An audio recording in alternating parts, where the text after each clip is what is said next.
Hey everybody. Let's get right into it. No hesitation.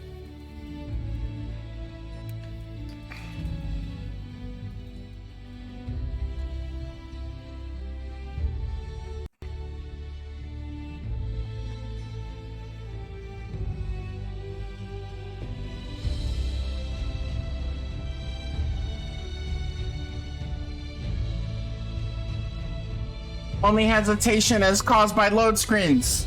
Damn load screens. Arrgh. Arrgh. I hate load screens. Worst part of the game, load screens. Okay, we gotta go to the bald hilltop. We gotta go fight stuffs.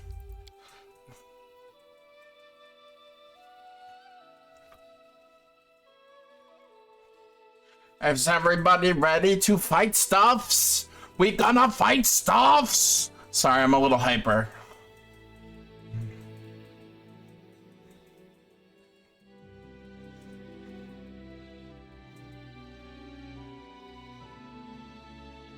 I just had lunch.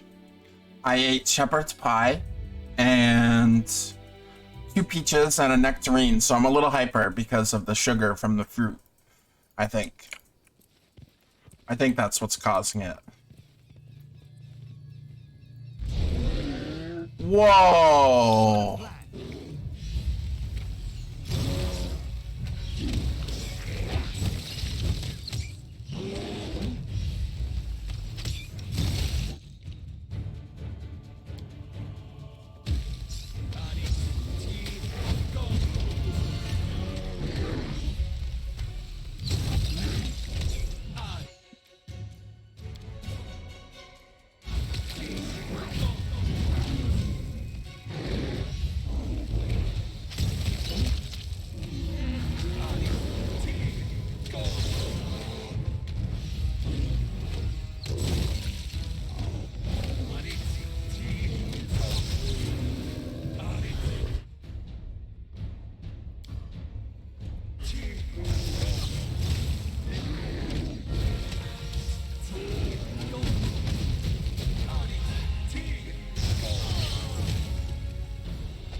Okay, we fought the stuffs.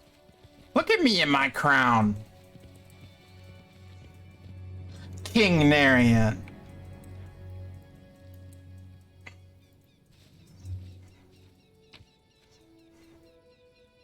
Oh, a diamond. We almost left that behind.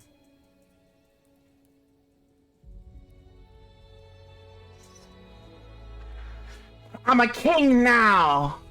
I hope that means we're almost done, because I really want to play Pathfinder Wrath of the Righteous. I have a couple different builds picked out for it, and I really want to play it. I'm thinking I either gonna do a Kitsune Trickster build, where I'll be a Kitsune of the Nine Tails, a sorcerer with the water elemental bloodline, or I'll do I might do a Winter Witch build, in which I'll go, obviously, the Winter Witch Prestige class, but then I'll be an elf and I'll go the Lich Mythic path. Because I think that could be fun, and I would be neutral evil. Because I kind of want to do an evil playthrough. I think it would be fun. And with the Lich, you can get undead companions. You can, like, kill people and bring them back and have them serve you. So I think it would be kind of cool. Anyway.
Wait, what? Every villain is lemons? What? I'm confused.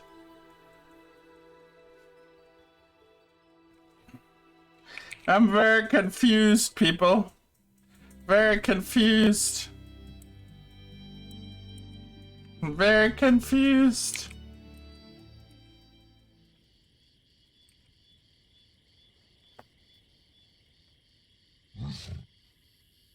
Please, do tell.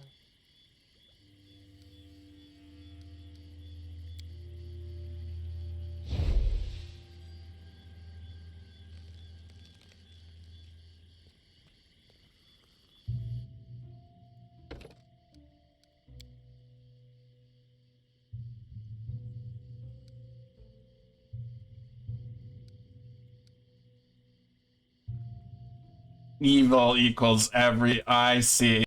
Every villain is lemons. I see. Okay.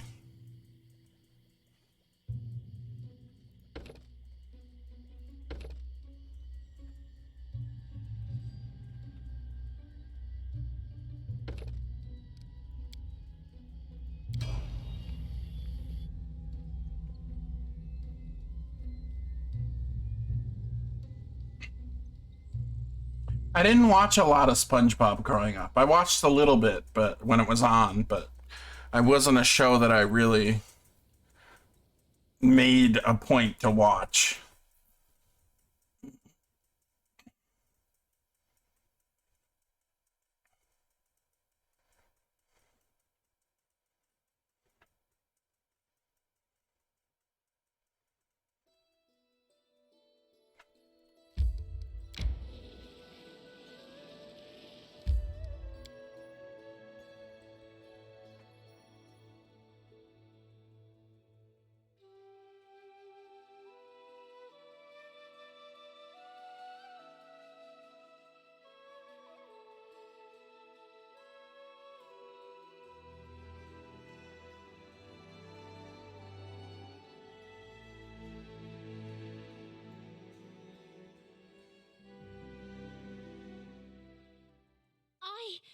I need to catch my breath.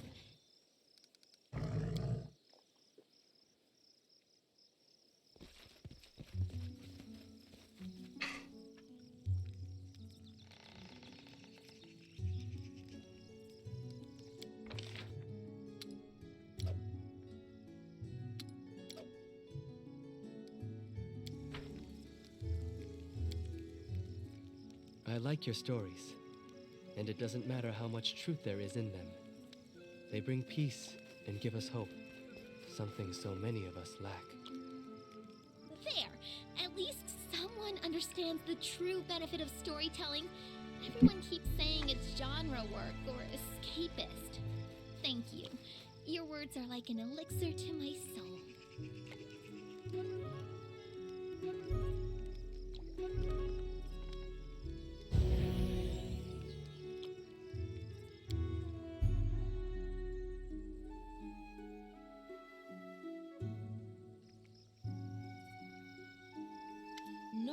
that it's important, but I'd like to ask you something.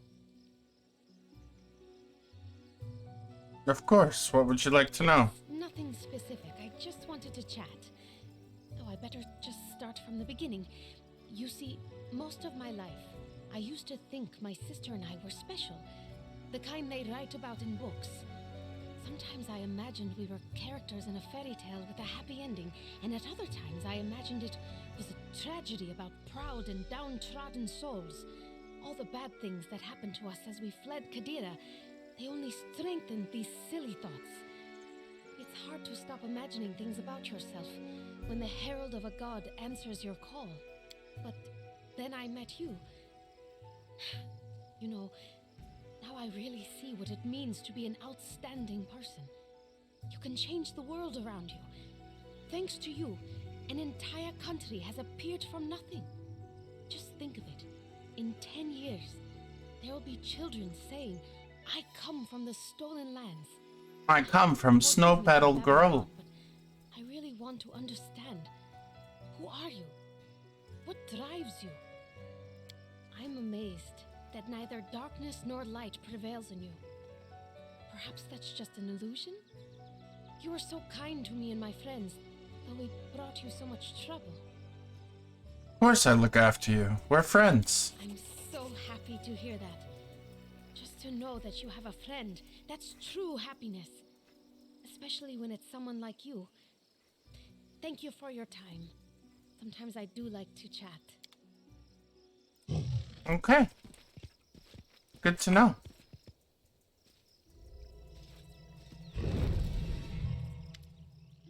You! Kaliki folds her arms on her chest and glares at the devil. How rude, girl. The forefather doesn't seem insulted. I thought you were old enough to understand what little meaning there is in such labels as good and evil. Didn't the evil devil help you and your sister? Didn't the followers of the good goddess despise you? Anyway, now is not the time for long conversations. I promised you a chance to get rid of the Soul Eater once and for all. Without any fuss, that time is now. The devil makes a sweeping gesture forward.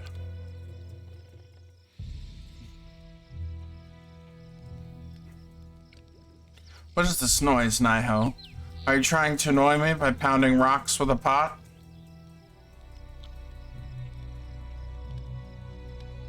I'm not doing anything. But I can hear it. Watch out.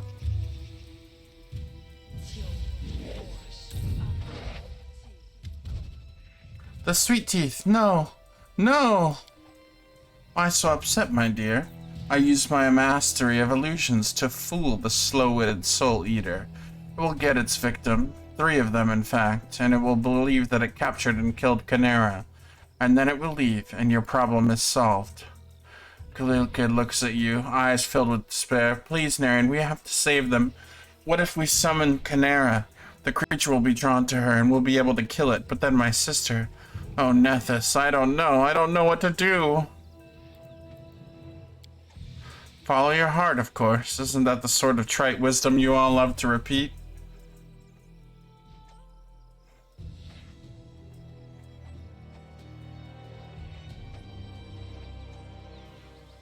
Summon Canera. I will distract the Soul Eater from the Sweet Teeth, and then kill it. That way no one will get hurt. Alright. Wasting no time, Kaliki closes her eyes using the ability she gained from the Disc of the Eclipse. When will I be allowed to get some sleep? What's going on here? Wait, what?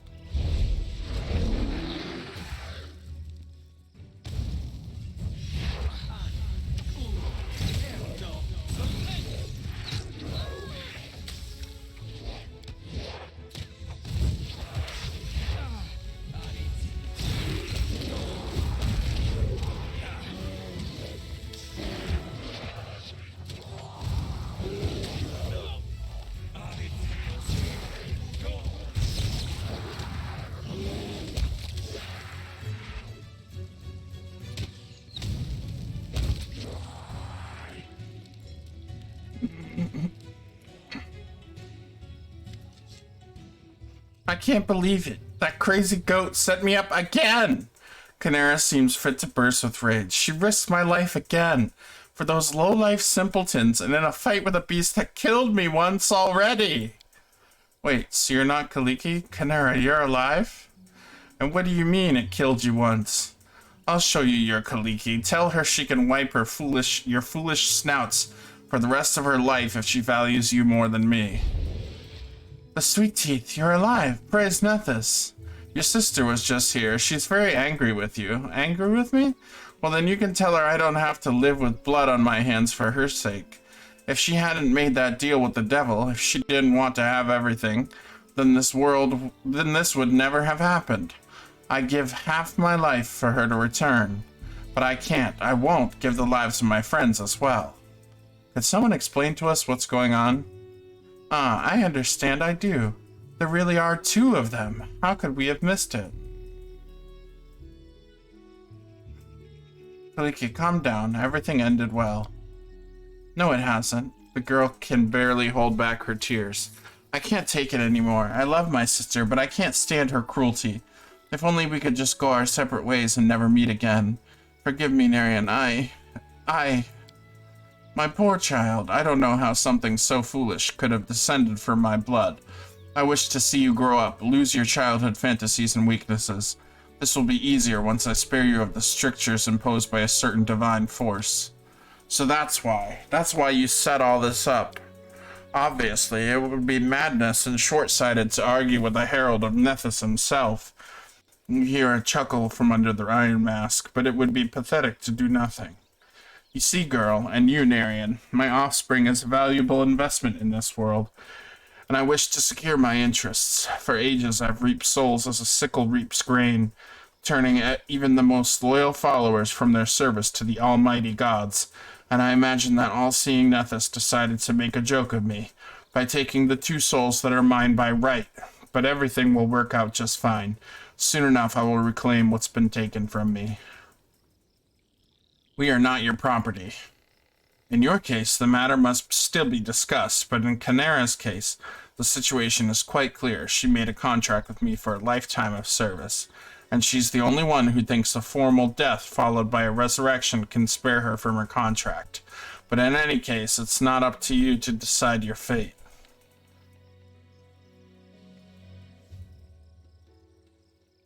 Your treatment of Canara and Kaliki as your property is unacceptable. I'm sorry, but I began their story, and I will be the one to finish it. Just you wait. Soon enough, I will take another turn in this game.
Ying, how did you get here?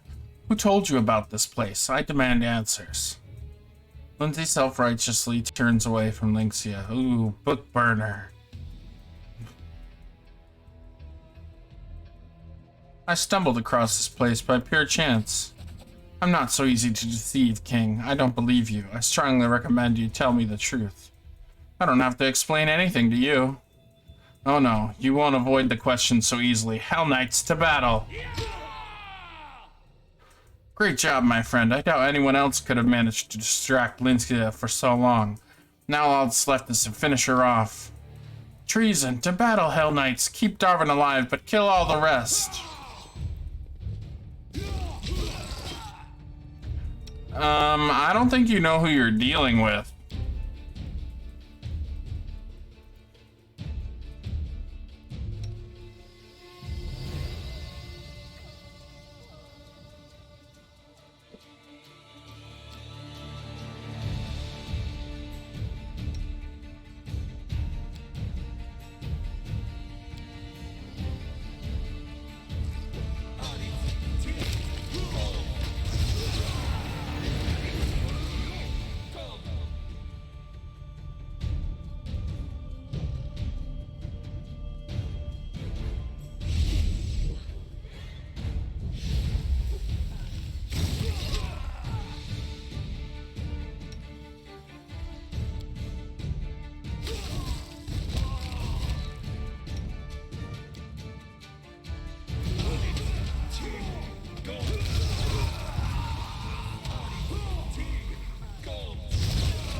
Darwin turns to you and graces you with a shining smile. I thank you for your help. Without you, I'd never have been able to deal with this fanatic. I hope you'll forgive me for the little show I took the liberty of putting on. After all, the results weren't bad, wouldn't you agree? Anyhow, it seems I owe you an explanation, again. That's beginning to become a habit. Ah, but before I forget, please accept this modest reward. You've earned every bit of it.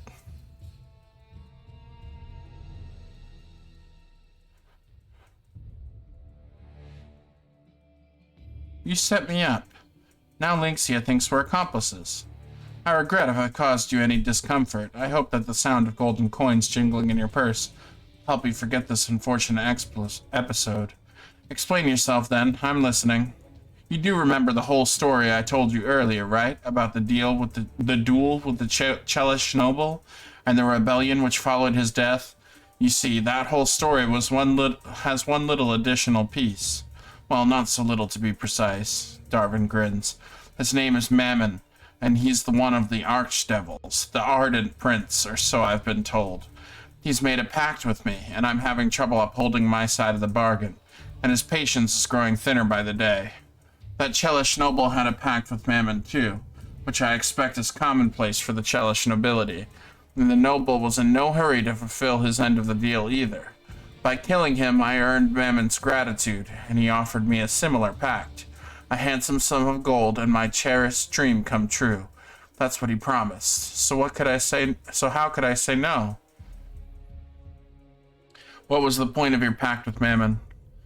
I'm to become a king, no more, no less. Darwin grins, but this time his grin is joyless. The subjects of my kingdom are supposed to worship Mammon as their official deity, and pay taxes to his temples. It's not so difficult a task, I suppose, especially if you have enough money. The only problem is Lynxia. The moment I lay my kingdom's first cornerstone, I'll become an easy target. She'll instantly find me and promptly introduce me to all her torture devices. However, I fear that soon I'll have to take the risk and establish my kingdom nevertheless. Mammon is growing restless, and in the end, I'd rather risk facing Lynxia than challenge him. So this means you want to become a king? Oh yes, it was my dream ever since I was sailing the inner sea as part of the Taldorian merchant fleet. I even came up with a name for my kingdom, Brineheart. Ah, fond memories of those careless times when I had neither crazy zealots nor offended archdevil chasing me. Such a beautiful story, and the name, it reminds me of my favorite pirate books. Oh, so many stories are swarming in my head. Octavia laughs musically. How romantic. I would be curious to see Brineheart if you're ever lucky enough to turn it from dream into reality. What do you want from me? Help me get rid of Lynxia once and for all. Of course, your help will be amply rewarded. I can be very grateful. I'll take your deal. Excellent. In that case, I'll establish my capital immediately. It will be a thriving trading hub, and its king will count himself in your debt. You won't be disappointed. You have my word on that, and I always keep my promises. I hope same can be said about you. Darvin smiles disarmingly.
I need to catch my breath.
I feel tired.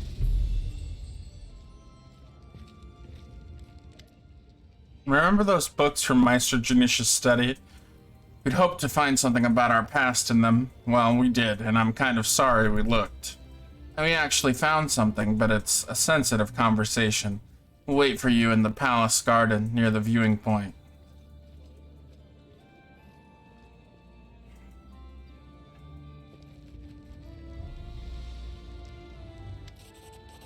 No matter what curses the denizens of the First World cast upon you, no matter what cruel tactics they use, you repel them all with valor.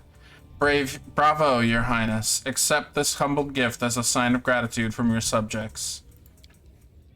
Whatever Nyrissa... Excuse me. Lindsay chuckles carelessly. Whatever Nyrissa has planned, I'm sure we can handle it. Each of her attacks is stronger than the last, but we're getting stronger too. Tristan's whisper is barely audible. In any case, it won't be long.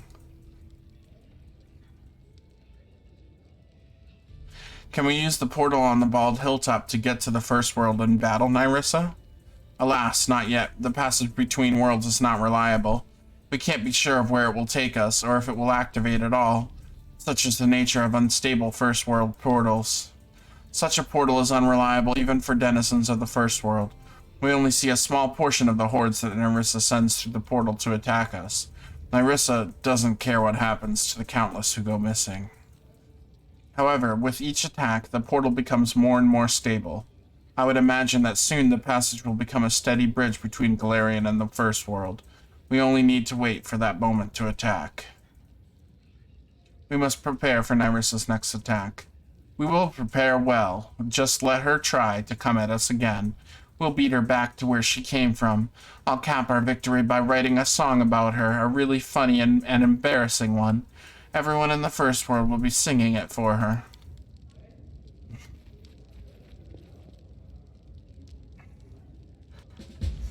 I'll go ahead.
Octavia pensively fiddles with a small metal trinket while she waits.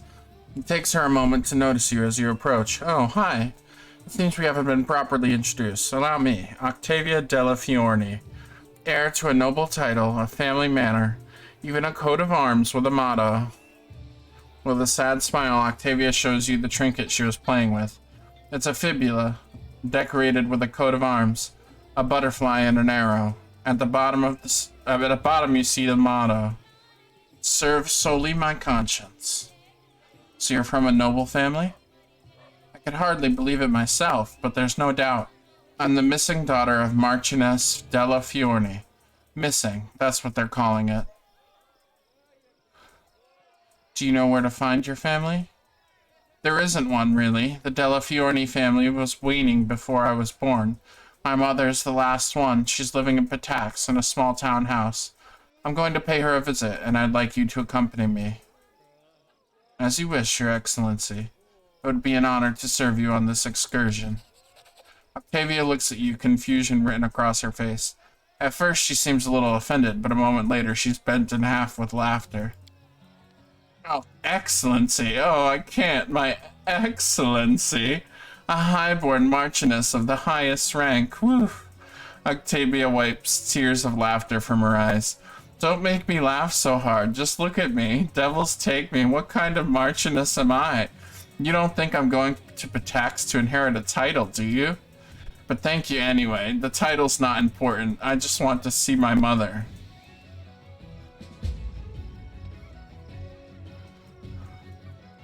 I really don't give a shit about Rigongar, so...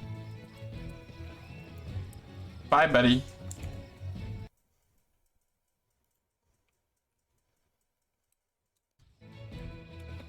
The path is clear.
Tread lightly.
We need to discuss what happened.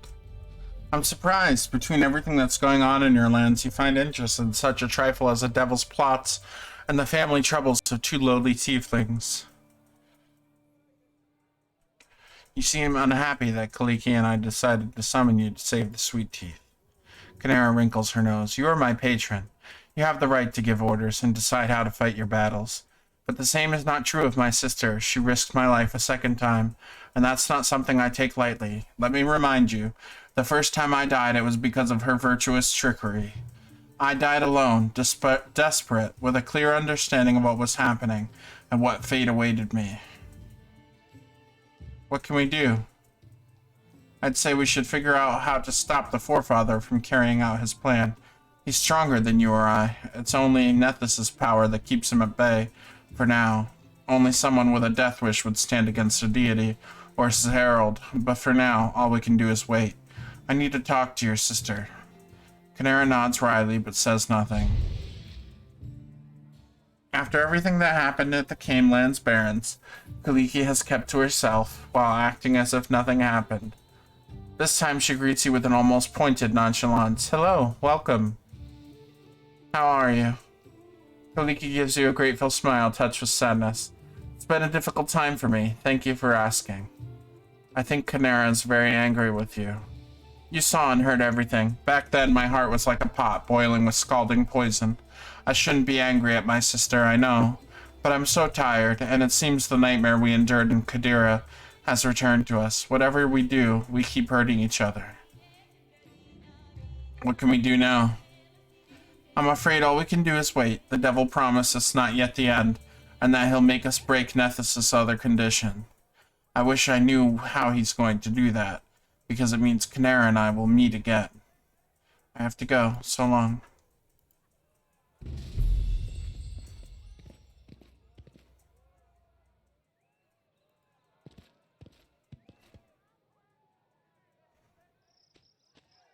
Let us be careful.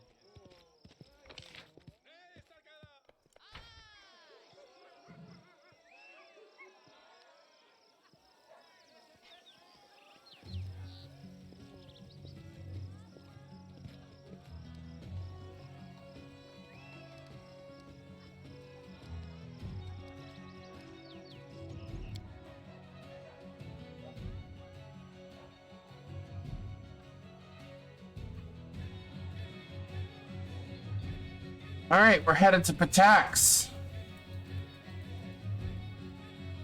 where the evil king Iravetti rules.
Why don't we set up camp?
Oh, it's just our skeleton friend again.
I need to catch my breath.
King Irvedi greets you personally.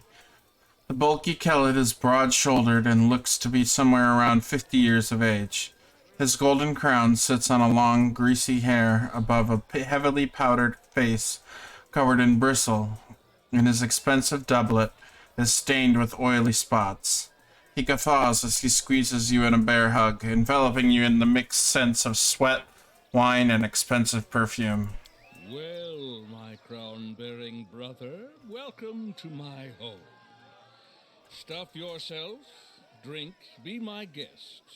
You've proven yourself in combat as well as affairs of state. Let's see how you do at having fun.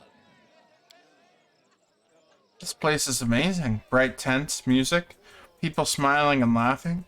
After all our grim adventures, I've longed for such a holiday with friends.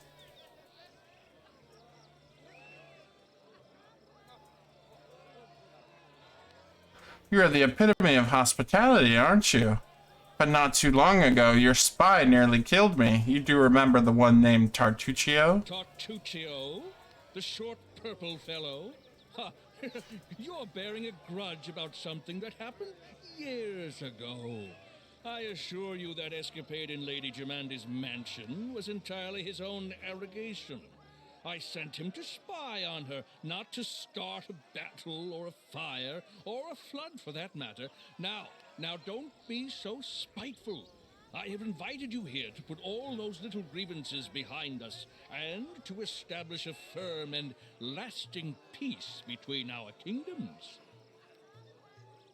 I'm happy to finally meet you. It's no good for kings and queens to stay in our palaces all the time. We need to meet, be friends with one another. It's all about keeping up neighborly relations. So here's the plan. First, the Fishers Triathlon. Then a boasting contest. And in the evening, the best part, a drunken melee. In the interim, there'll be a buffet, a fair, jugglers, acrobats, all the usual entertainment. And after the melee, I'll announce the winner. And then we'll have a festive banquet and a fireworks show. Then we just drink till morning or find a tent to crawl into. Your own or someone else's, depending on your luck. By the way, a knockout such as yourself will always be welcome in my tent. Just joking. Just a joke. Oh, and one more thing. I'll have to seal your sheath. This is a peaceful celebration, after all, and bullies will be kicked out immediately. It doesn't matter if it's a king who decided to kick up a row or just a shopkeeper. So behave yourself and don't start any fights while you're here. Well, I have to go. If you need anything, talk to Nunzio Arpaia. He's my master of ceremonies, so he's responsible for organizing this mess. Have fun.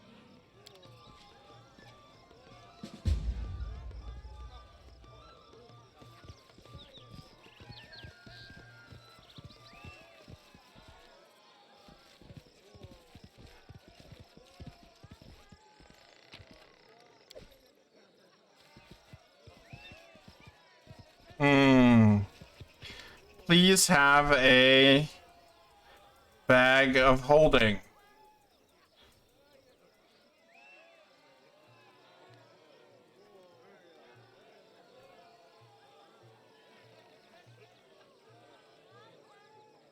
My companion has taken a liking to your charm. Would you sell it for, say, 50 gold coins? The vendor gladly takes the gold. Of course, as you wish. Here, please. Ah, that will suit you nicely. The vendor smiles as he gives Octavia the trinket. Octavia takes the charm from the vendor's hands, fastens it to her belt, and smiles at you. Thank you, it's just lovely. So are you. Show me your wares. Ooh, whoa, what is that? Why does it cost 370,000 gold? Because it gives a bonus to, like, everything in the game. But that would be, like, all of our gold.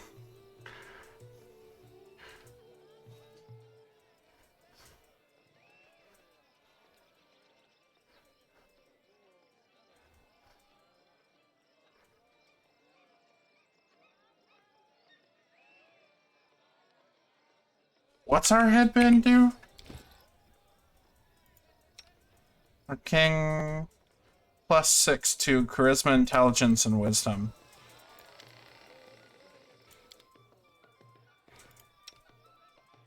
And hers +4 to intelligence, charisma, and wisdom. So this would be an upgrade for her. And we could give that one to this guy.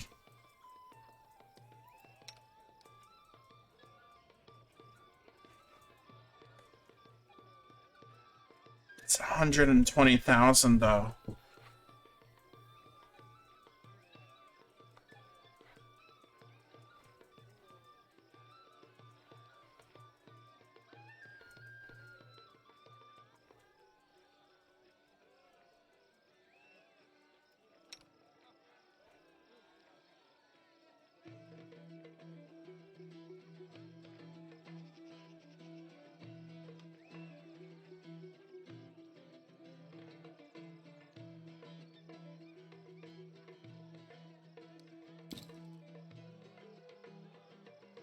We'll just buy these for some of our companions. They'll be nice.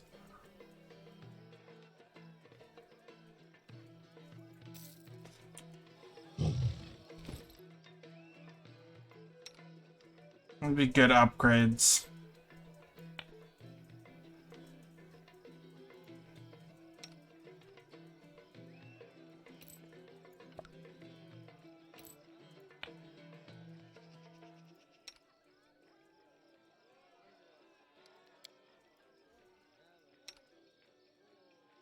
Well, she didn't even have any.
A young man staggers towards you, his expensive doublet wet with wine.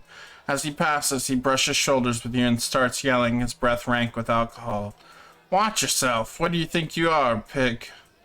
Who do you think you are, pig? You tramped on my foot and ruined my doublet, hick. I demand satisfaction.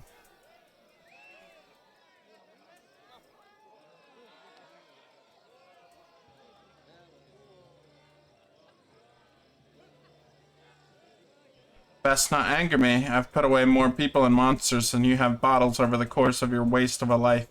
Get out of here while you still can.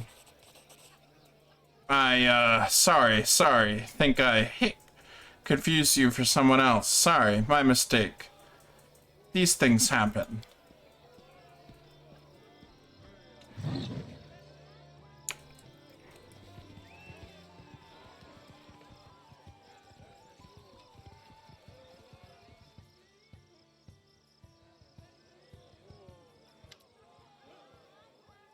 Amid the tournament's frivolity, you notice that two men nearby are having a heated but hushed discussion. One wears flashy clothing fit for an entertainer, whereas the other wears the steel armor and red cloak of Patax's guard. It's difficult to hear what they are saying. The guard sternly chides the entertainer. Up to Amar, but I know that look. You're planning something. Amar interjects, motioning to the festival. Talwyn, this celebration, it's just we had planned for, but can we really stand by? He begins to raise his hand and strike a pose as if preparing to make a bold declaration.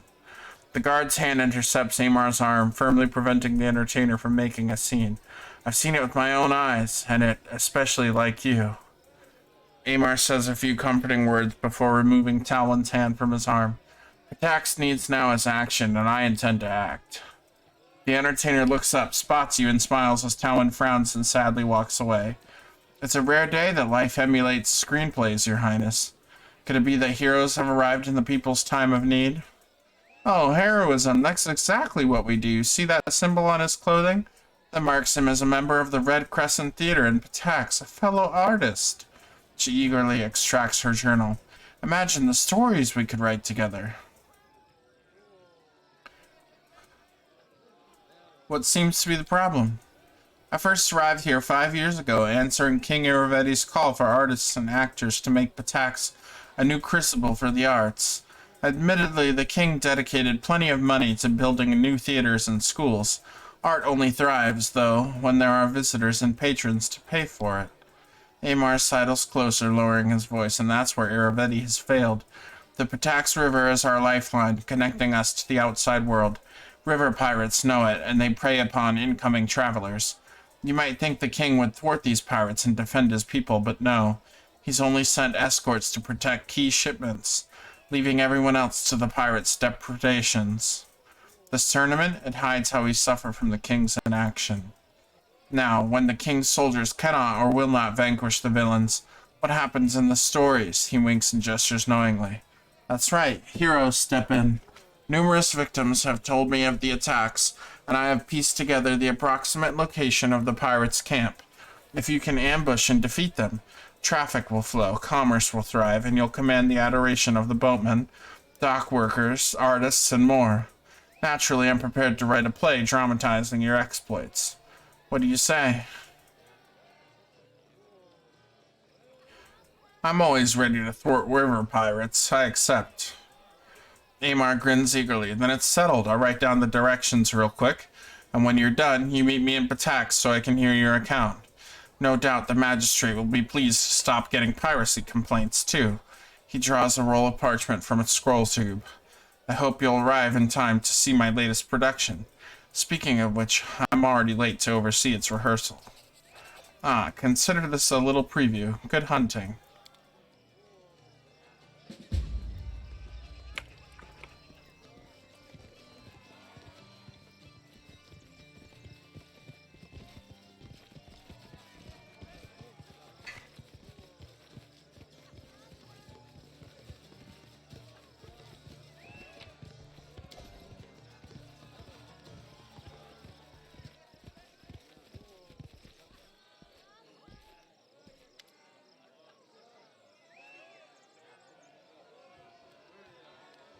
I'll try to pick the locks.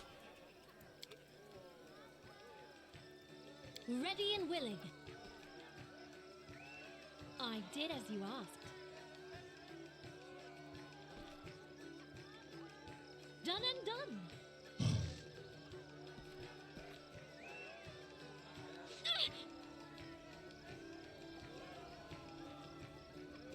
I've broken a nail! Adventures call to them.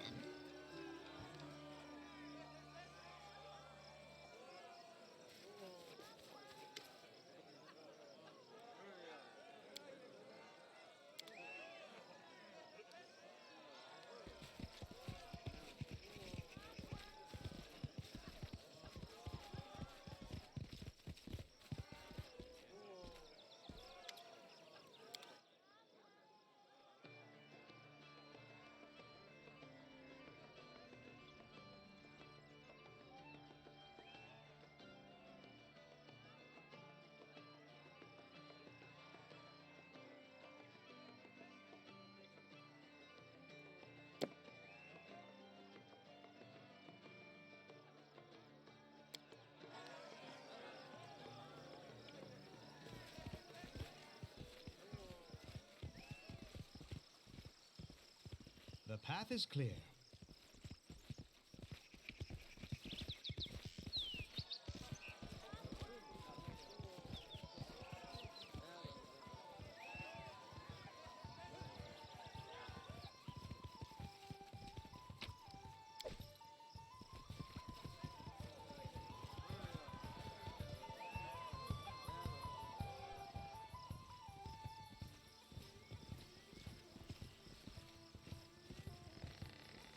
I'll go ahead.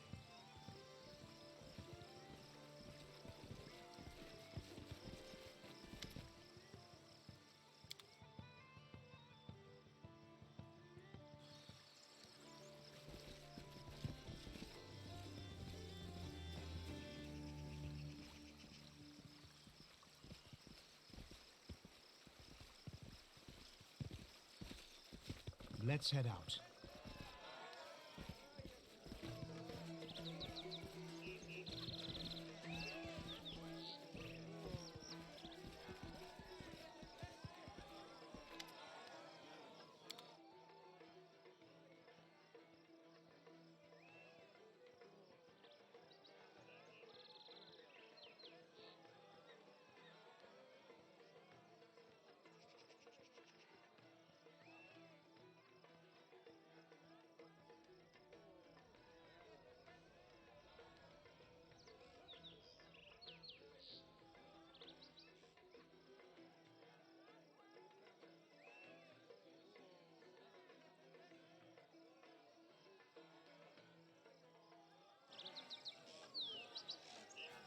The path is clear.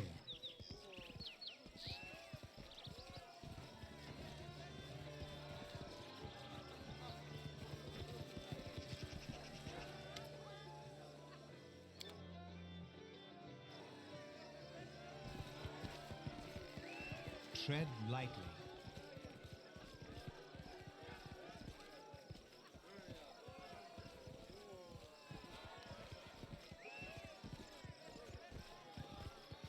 Let us be careful.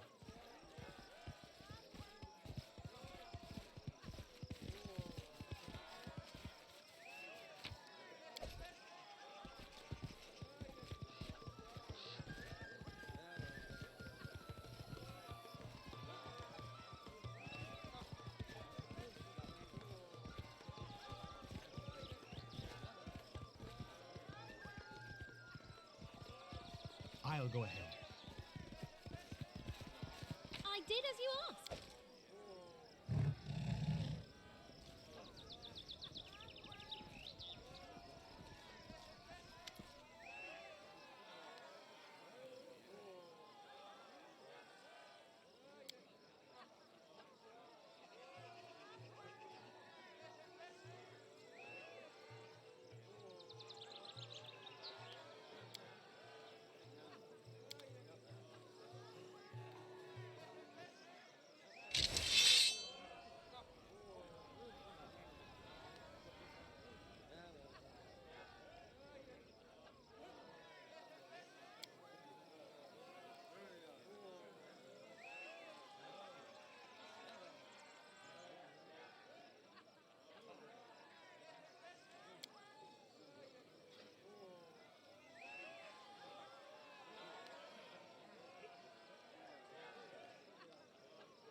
No fight, you say? But then why is the seal in your sheath broken? The very seal that has long symbolized the spirit of peace and friendship that reigns over my tournaments. You broke it with your own hand, and along with it the feeble flower of our trust. Here Iravetti ostentatiously covers his face with his hand. Unheard of. Monstrous. I cannot condone this. He sighs bitterly before loudly announcing, "It breaks my heart, but I must take all possible measures to protect my precious guests."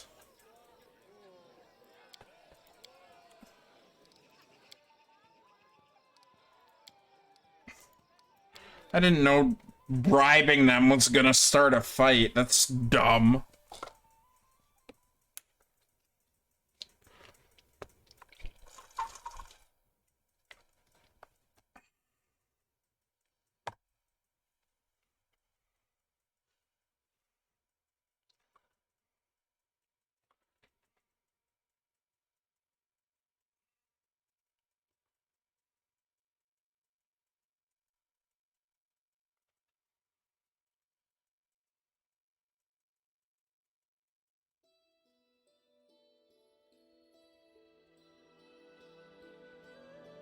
Now I gotta go through all that all over again.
Well, my crown-bearing brother, welcome to Tartuccio. It's no good, so he... Oh, well...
is clear.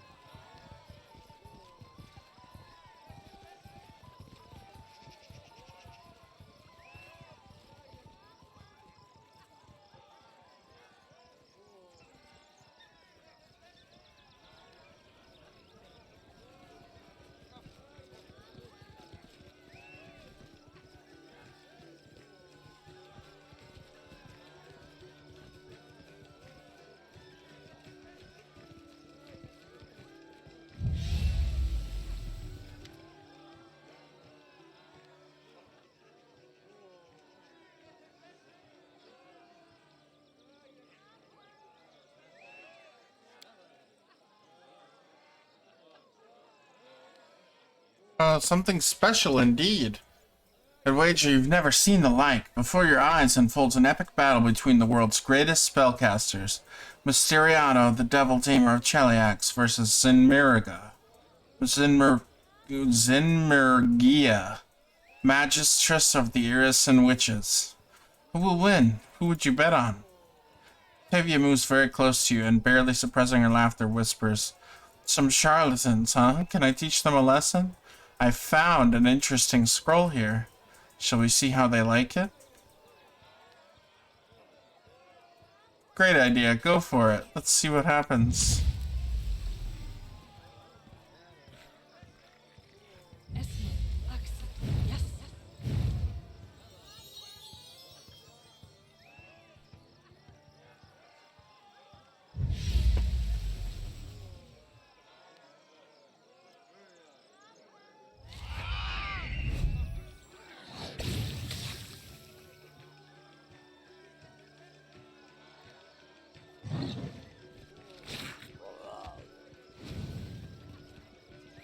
Tread lightly.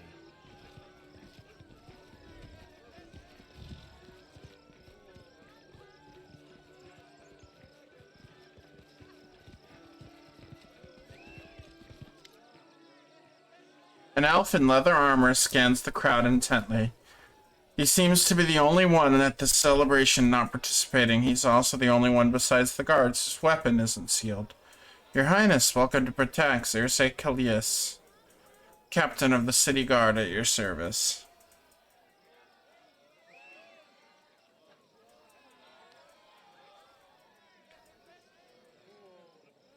Who might you recommend I meet here? That depends on the purpose of your visit. If you're here on business, well, you already know King Ravetti, of course. But it'd be worth your time to speak with Gasper Liasenza, too. The trading houses may have lost much of their former power, but they're still capable of many things. And if you'd like to partake of our renowned culture, there's Anamide Bellavara, the most famous bard in the city, and Natalia Gideran as well, headmaster of the academy. Just take care. They can't stand one another. Farewell. Be careful.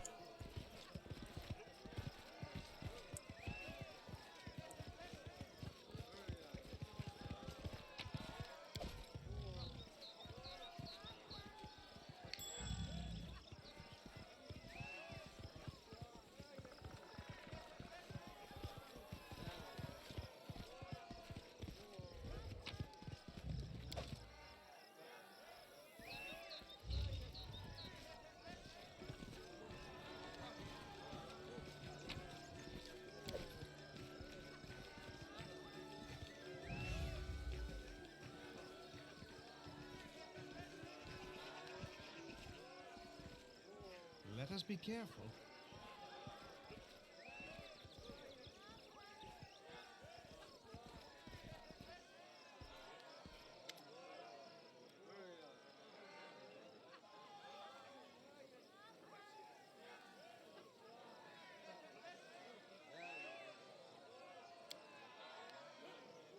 I'm the head of the Liasenza family, master of what remains of the Iron Fox trade house.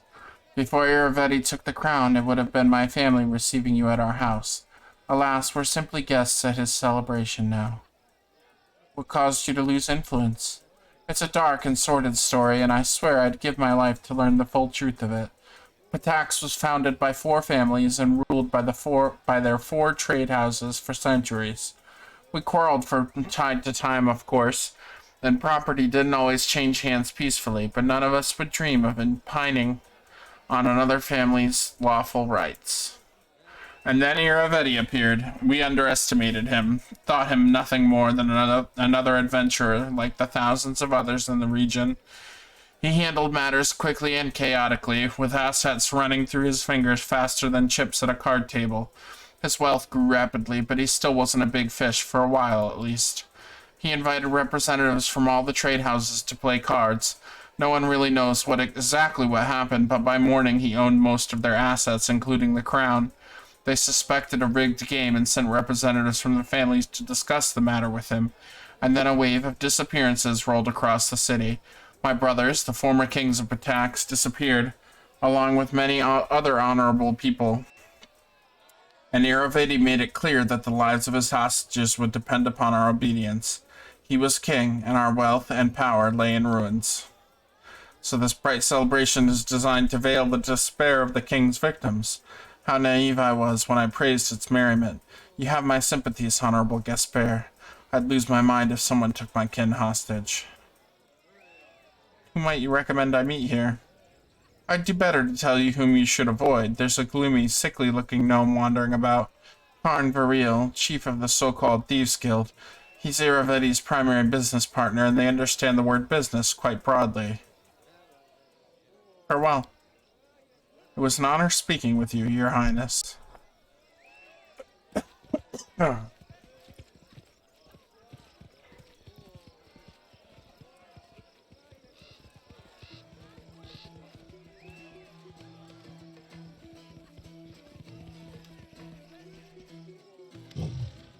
Greetings, Your Highness. I'm Atalia Gitaren, headmaster of the Academy of Grand Arts. Welcome to the tournament. Is this your first time here? I'll be honest, I'm delighted to hear what you've done with Snow Petal Grove. Not so long ago, it was little more than a hole in the ground, but you've brought it real civilization. Bravo. Lindsay has some interesting news for you. Yes, Professor Eobald found refuge in our capital, and you know what? He's writing his memoirs of his time at the Academy.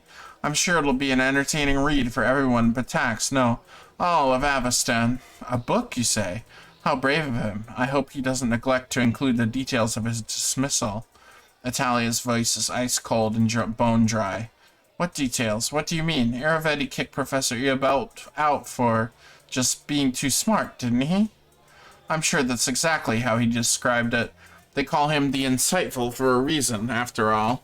Anyway, forgive me, but I've no interest in discussing this topic further. If you'd like to exchange idle gossip, I'm sure you can find much more willing and interesting company here. I suspect you know to whom I'm referring.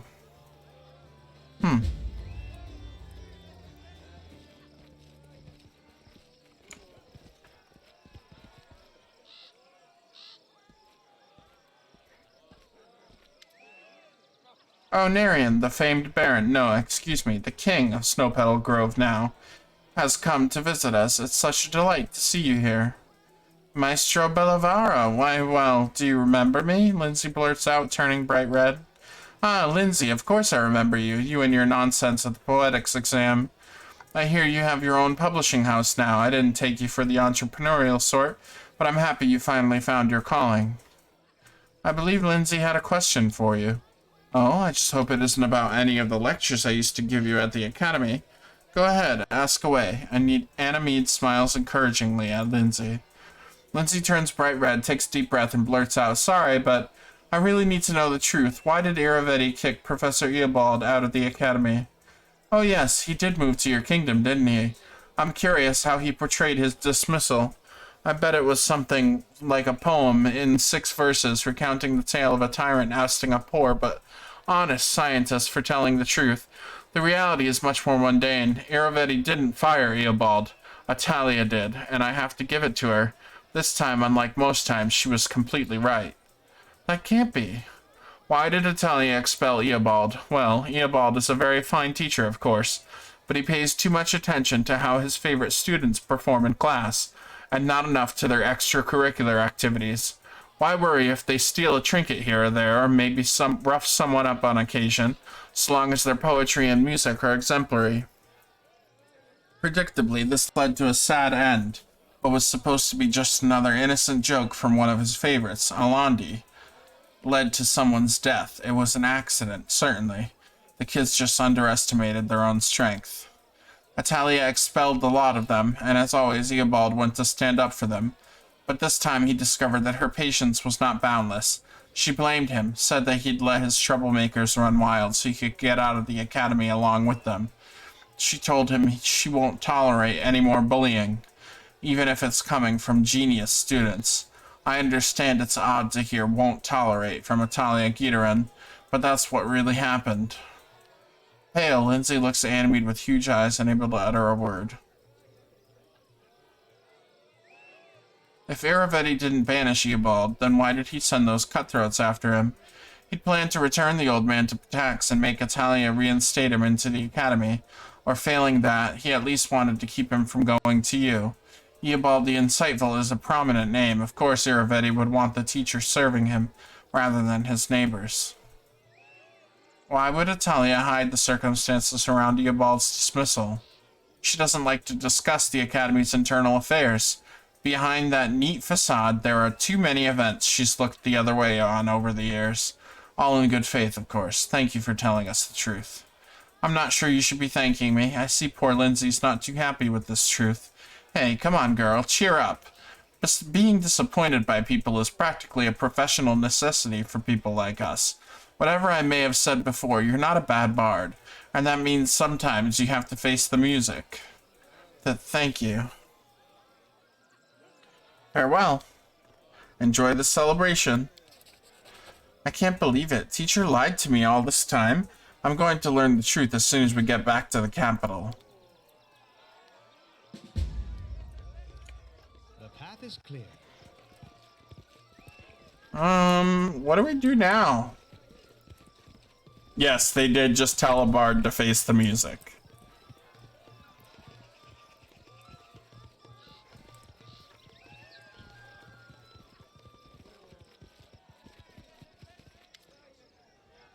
I'm aware. He's the one who invited me.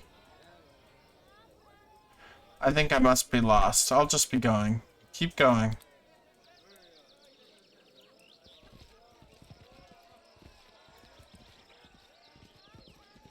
I did as you asked.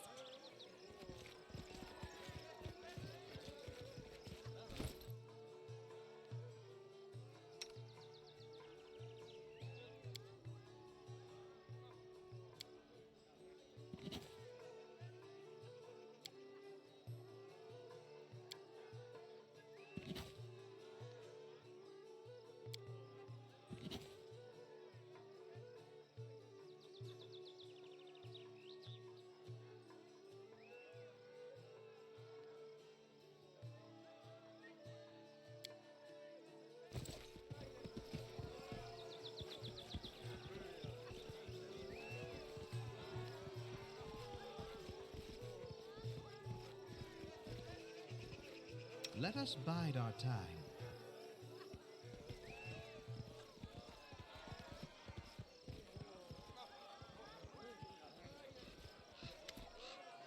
Hey, you can't be here. His High Highness King Areddy's camp.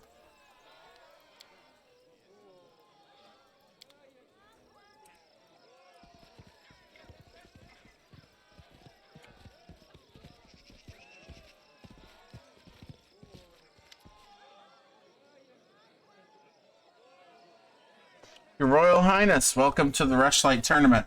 My name is Nunzio Arpeia, and I have the honor of being His Highness King Aravetti's Master of Ceremonies. You could say the organization of this tournament rests on my shoulders. If you need anything, I'm at your disposal. I'm ready to participate in the Fisher's Triathlon. Let's begin.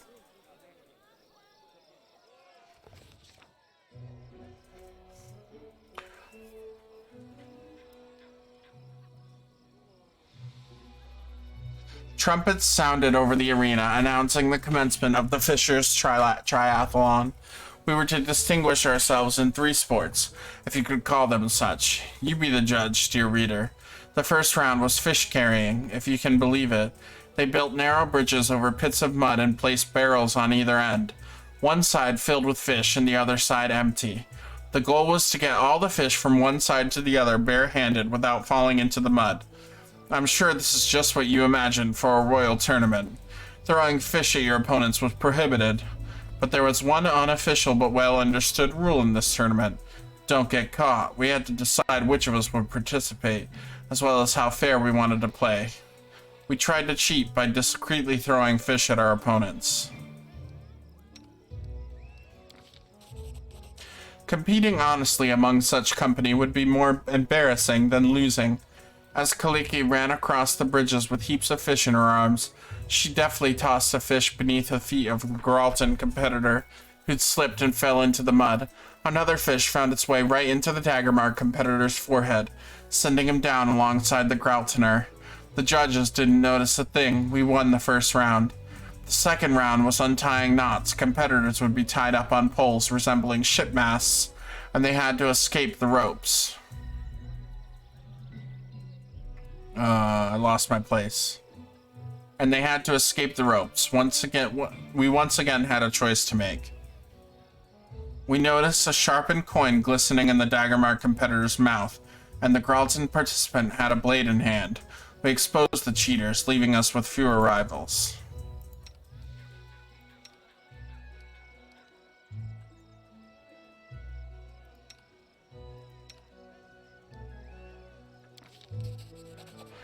The judges escorted the cheaters out of the arena, the crowd laughing and whistling all the while. With a third of the competition gone, Octavia easily outpaced the others, untangling the ropes and making her way to the judges while the others still wriggled in their bonds like flies in a spiderweb. We'd won 2 out of 3 rounds. We seemed to have our victory in the bag. But with the rivals we were dealing with, there was no time to relax. The last round of the tournament was diving for river pearls. Huge tubs were filled with mussels and river water, and some empty jars had been placed on sets of scales. We'd have to open the mussels with our bare hands, gather the pearls, and deposit them in our team's jar. Of course, if playing fair wasn't a priority, we could try weighing down the jar with other things as well.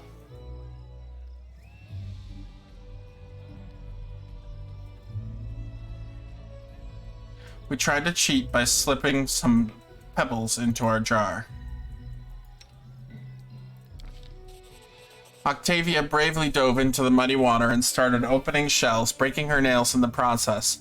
She put fistfuls of pearls into her jar as fast as she could, slipping in an occasional pebble, pinch of sand, or dollop of mud when possible.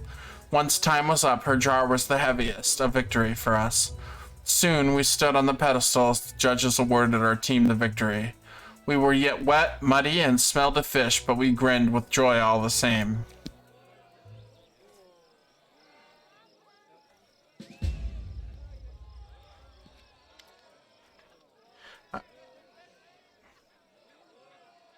I'm ready to participate in the boasting contest. Everyone's ready. Let's begin.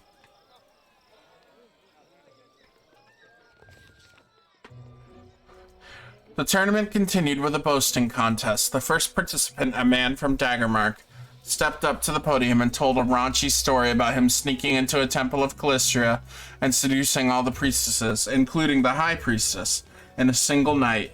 The crowd was particularly amused by the suggestive glances he kept casting toward one of the guests from Timon. She simply smiled mysteriously in response.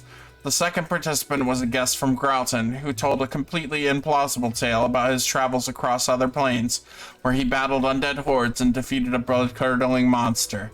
He was an average storyteller at best. He'd be lucky to get a C for that story at the Academy, but the listeners were inexplicably elated.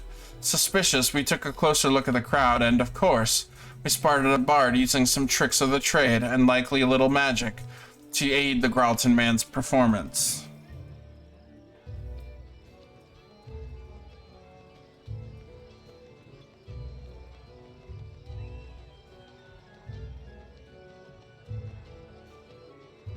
We pointed out the cheating to the judges.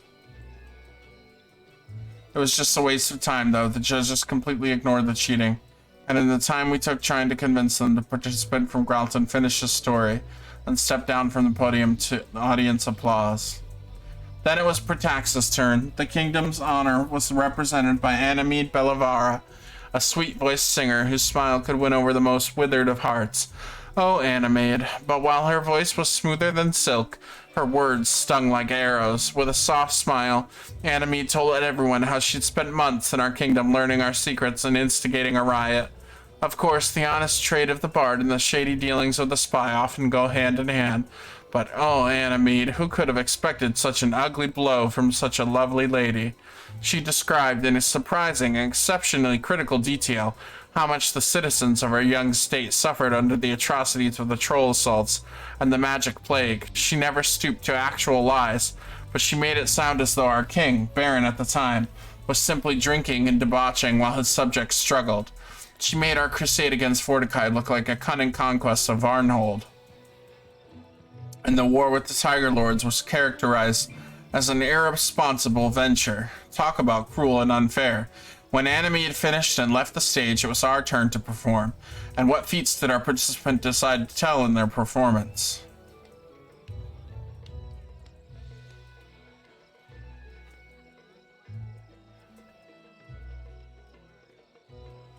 He described how the Baron had managed to make kobolds and mites worship his gloves as relics.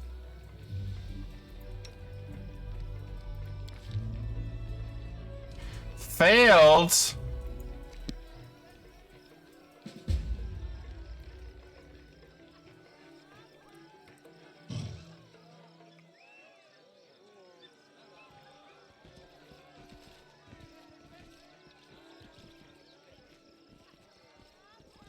Oh no, we failed that one.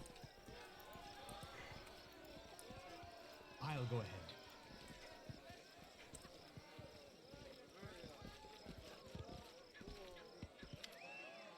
I'm ready to participate in the drunken melee. Then let's begin. It will be splendid.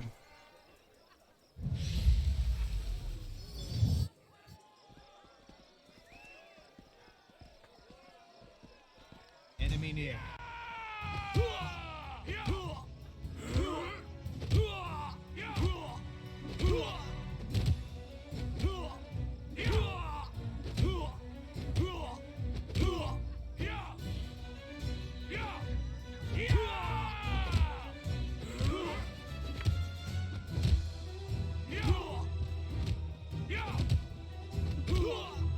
A solid plan.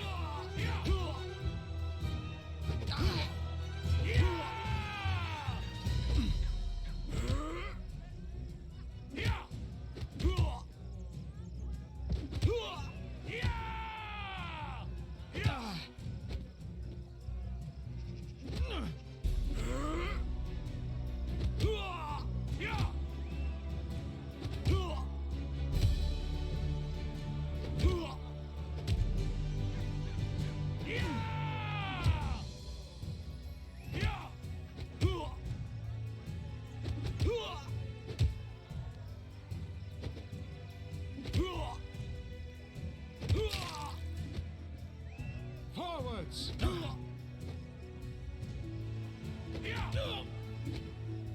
Aim carefully.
The tournament is finished, isn't it? I'd like to know who won. Yes, His Highness is just about to make a speech announcing the winner. Look, everyone's gathering around now. Lords and ladies, another Rush-like tournament has come to an end. I'd like to thank all of you who honored this event with your presence. My friends, I'm happy to see all of you, but I'd like to give a special welcome to one guest who found themselves invited here for the first time. Today, we had the Baron, no, excuse me, it's King now, isn't it? Of a majority of what was once the Stolen Lands. Thank you for coming, my darling. I can call you that, right? I thank you with all my heart. I first learned of him from my friend Stefano Mosconi. To be honest, his report was less than flattering. Impassable swamps, monsters galloping about, and a complete absence of any valuable resources. Nothing more than a dirty hole ruled by another bandit lord, hardly worthy of your attention. That's what he wrote back then. I'm so happy he was wrong. Stefano himself seems to have vanished somewhere in the neighboring domain, unfortunately. Perhaps he met a hydra on his way back, or drowned in the omnipresent mud. Or maybe he just caught the Baron in a bad mood, eh? A joke, a joke. Stefano was a great fellow. It's a pity he joined the many travelers who vanish in those lands each year. Truth be told, even now traveling that domain is a less than pleasurable experience. Some roads have appeared, but their safety leaves much to be desired. Take the sad story of the poor Toman Henvaki from Gralton. He set off to those lands and hasn't been seen since. His brother Edrist went to find the poor fellow, and what happened? He returned empty-handed. Toman seems to have vanished into thin air, like hundreds of travelers before him. At least Edrist was lucky, I suppose. He managed to come back alive. That's certainly considered fortunate for those who decide to swing through those lands. And the hunt the Baron put on, clearly imitating my tournament, it was beyond description. While guests were out hunting hydras and owl bears, the latter came from behind and ate at the banquet table, along with all the servants. Some celebration, right?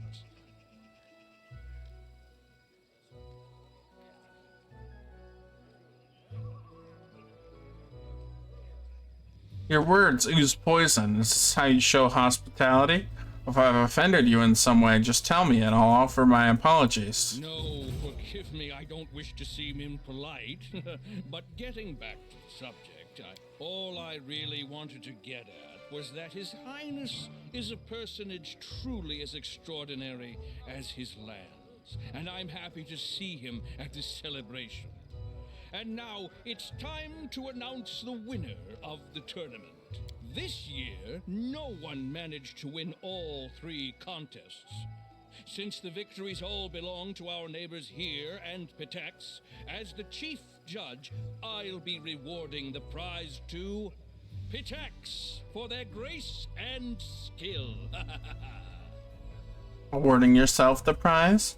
Such a regal thing to do. I applaud you. A joke! I was joking. You won 2 contests of the 3. The prize is rightfully yours. Let's hear it for the winner. Your Highness, if you please. I know you're not exactly a master of ceremonies, but please try to say something articulate to my guests.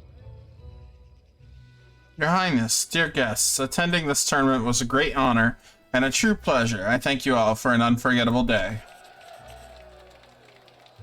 Despite Iravetti's efforts to smear you in the eyes of the guests, the audience is elated. Your speech garners a hearty round of applause. And now, with the competition over and the prize awarded, let's get on with the main part of the celebration. The banquet! I can hear your stomachs growling from here. Let's get to the table, and later we'll see an unforgettable fireworks show.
I need to catch my breath.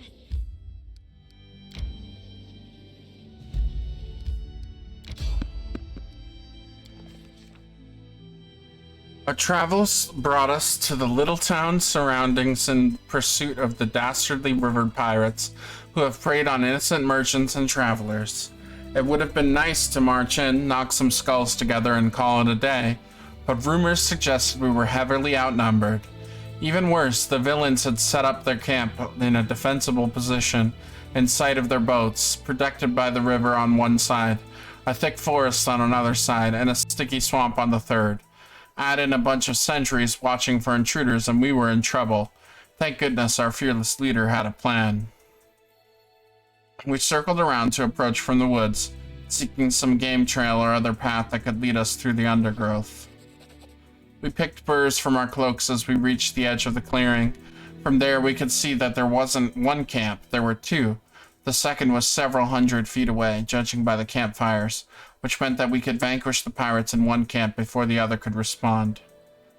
We made a wrestling near the boats, hoping to lure and subdue a few sentries. It was exactly the plan you read about in Dashing Tales, and our enemies fell right into our trap. We quietly dispatched the sentries before launching our attack on the remaining pirates.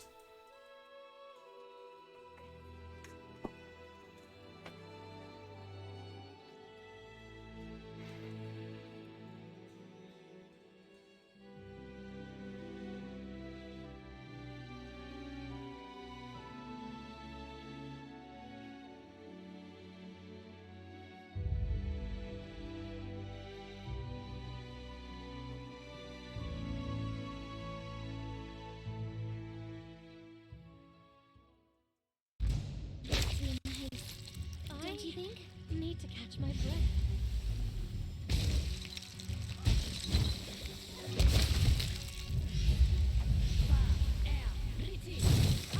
Serves you right.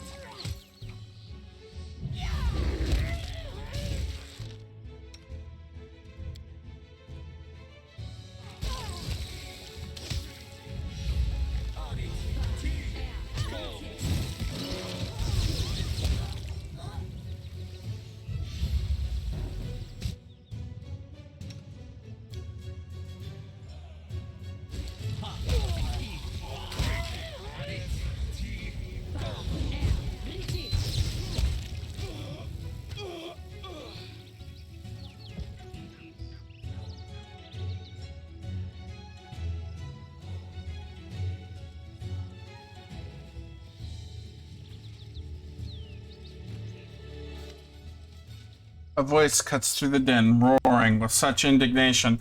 The fighting momentarily stops. What is going on here?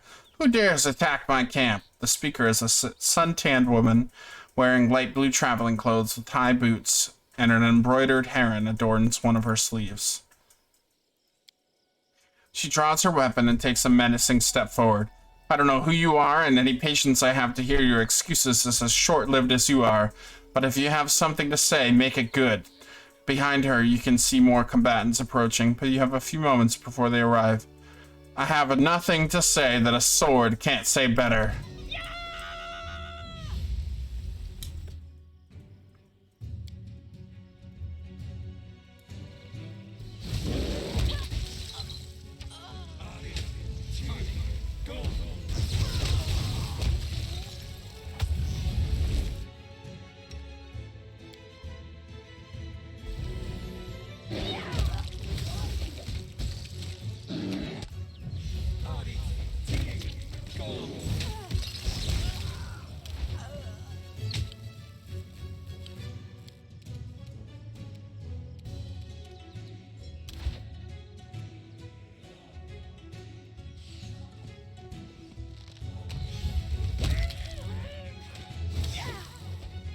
We can do it!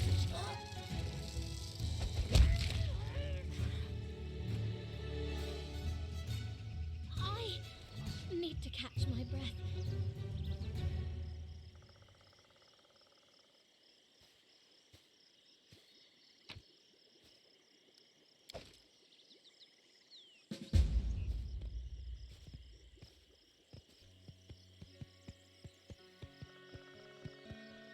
Let's head out.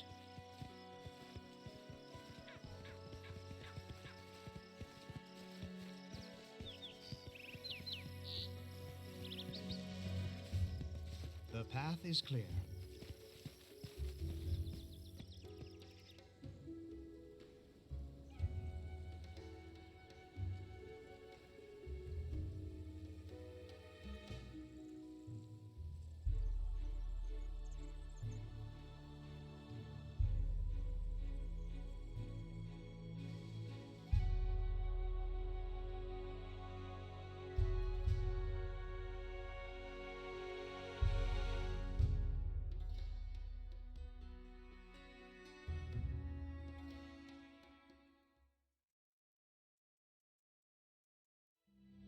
I feel tired.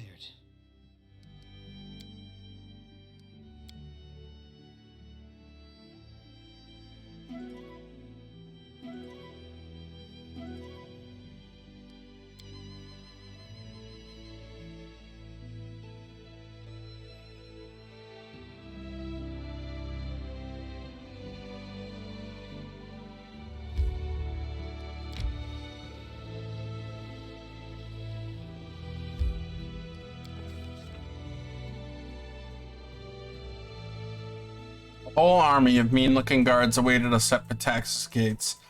They were led by a pompous buffoon named Walsh Selloway, a Pataxian magistrate, no less.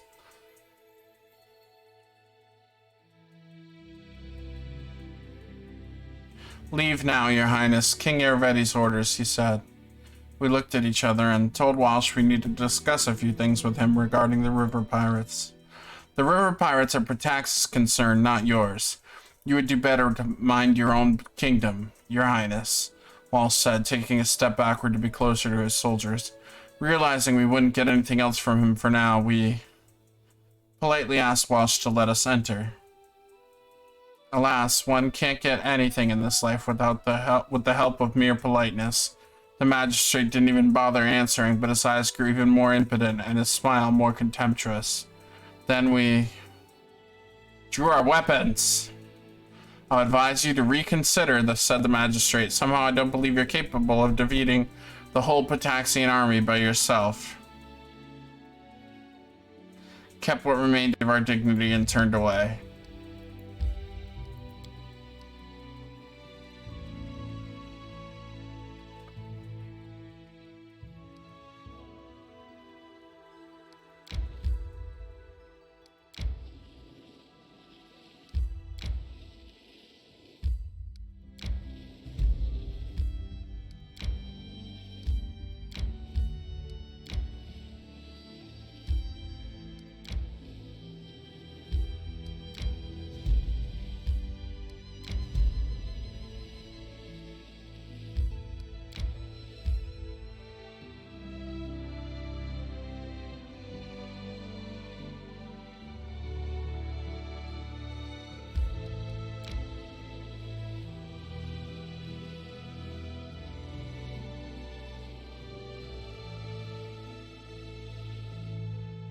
Why don't we set up camp?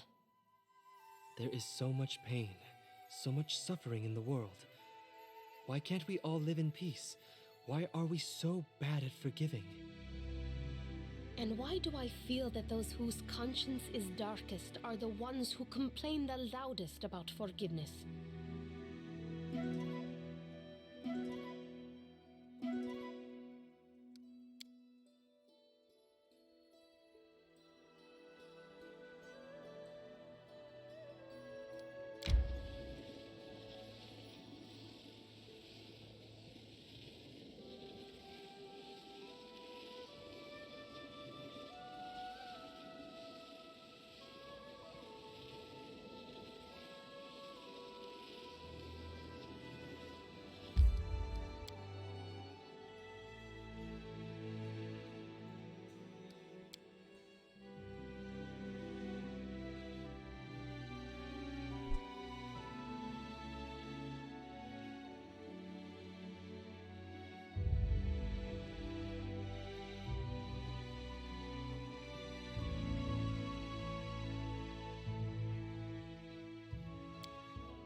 Professor, I can't believe you lied to me this whole time. Don't try to deny it. I've heard everything. How you covered for bullies, how it wasn't even Araveti who fired you. It was Italia. How could you? Lindsay, please calm down. I didn't deceive you. You never even asked about the circumstances of my dismissal, remember? It's a sensitive subject. I may not have been a good enough student to be one of your favorites like Alandi, but I do remember the basics, like the 7 types of lies. And I definitely remember your lecture on lies of omission. You wanted me to write a book about all the atrocities going on within the walls of the academy, and you left out a pretty big one. You never told me a student died because of you. What other sensitive subjects have you been avoiding? Lindsay, I beg you, please let me explain. How much of what you and Lindsay wrote about the academy is actually true? There is no direct lie. I admit that in some cases I may have concealed or misrepresented some details to protect the innocent, But believe me, it was with noble intentions. Iravedi's atrocities are no secret to anyone, and this book may well bring about the fall of a tyrant. But I cannot allow the Academy to perish alongside Iravedi. There are too many innocents, wonderful artists, poets, and composers who've been tainted by Iravedi's crimes against their will. They stand to lose everything if we publish the truth in its entirety. So to put things simply, the book is full of lies, isn't it? Your innocent colleagues all pandered to Iravedi, and you want to shift all the blame onto him alone, so they all come out clean. What I want is to protect the little good that King Iravedi brought into this world. The Academy is more than just wrongdoings and bullying. It's made up of brilliant artists who have the potential to change the world for the better. Should we freely trample flowers just for happening to grow out of a muck heap? Yebald, is this true? Yes, Your Highness, I'm afraid it is. As I devoted all of my attention to developing the talent of my students, I fear I neglected their moral development, and this led to tragic results. But with all due respect to Headmaster Gitaren, I don't believe in incorrigible villainy, especially not at such a young age. Shellen teaches us not to renounce those who stumble, but to give them a chance to reform. I traveled to your lands in the hopes of a new beginning, for my student and for myself. Lindsay, what do you think? I don't know. Teacher, you told me so many times that the world isn't made of things. It's made of stories, and we ourselves are made of the stories we tell and believe. But shouldn't those stories also be true? You said that people are essentially animals who love stories. Did you really mean that people are just lying beasts? Well, what is the truth then? A precise statement of past events? We're not news sharks, or historians, bound to precision for the sake of precision. A bard must take into consideration how her story will affect her audience. Truth and fiction are our materials. They're as valuable to us as rough marble to a sculptor. The same story used to evoke anger, envy, or fear can be turned to inspire bravery, love, and hope, both versions told in full truth. The events at the base of the story aren't what's important. What's important is the lesson your listeners take from it. Lindsay turns to you baffled. I don't know what to do. I want to burn the manuscript, start over, and write the whole dirty truth about the Academy, but maybe teacher is right, and that would be a horrible mistake. Maybe saving the good the Academy brings is more important than punishing everyone who's guilty.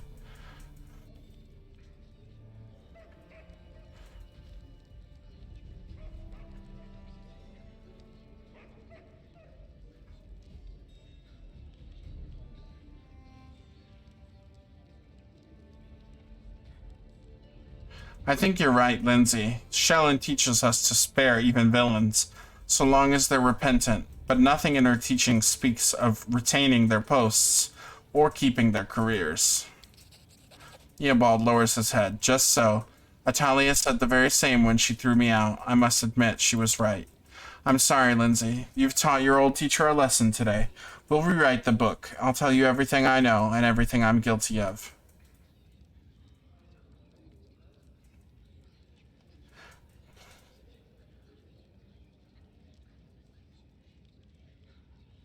I hope the new manuscript will take less poetic license, Eobald. I don't want to be disappointed again. I swear by Shellen's name I'll conceal nothing. If truth must see the light, then I'll ensure it does. If the truth about the Academy destroys it, then there wasn't really anything there to save. Let's go, teacher. We have work to do.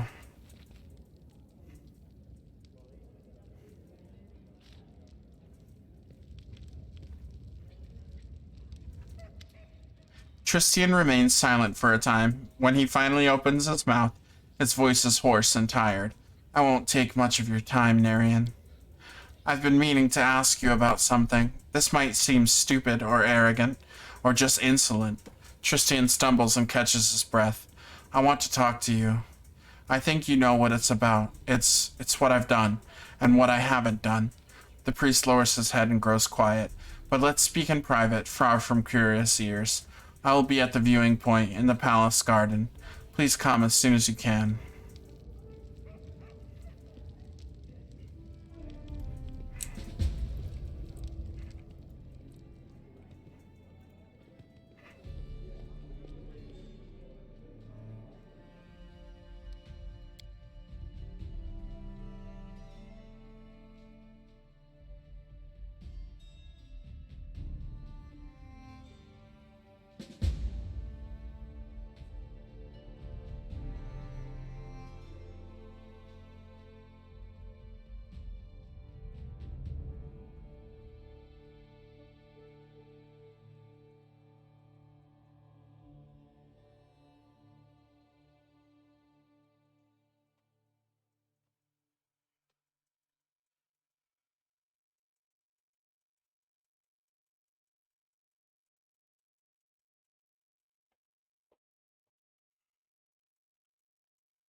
Tread lightly. I don't see him. Thought he said he was gonna be at the viewing platform. When Octavia said that, she was right here.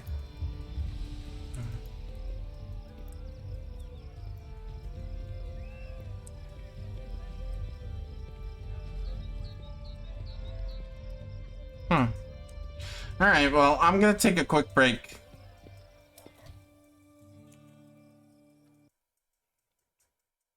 So, I'll be back in a few minutes.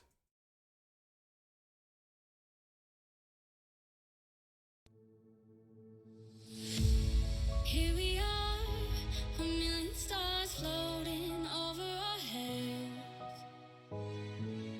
Beating hearts, falling apart, staying up to forget. But baby, we'll fall. We all go dancing down, and paradise is found.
Okay, I'm back.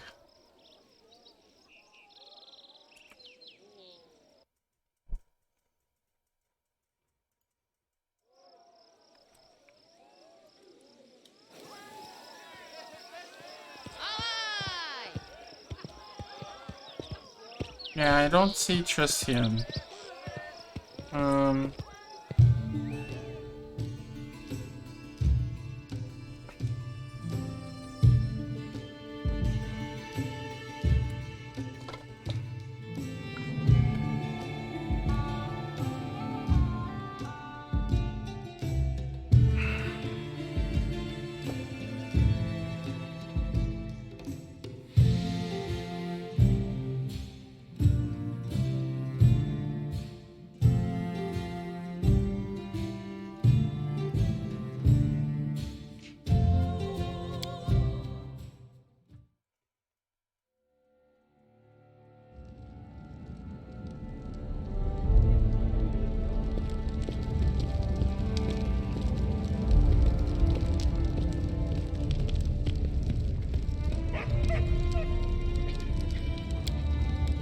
I feel tired.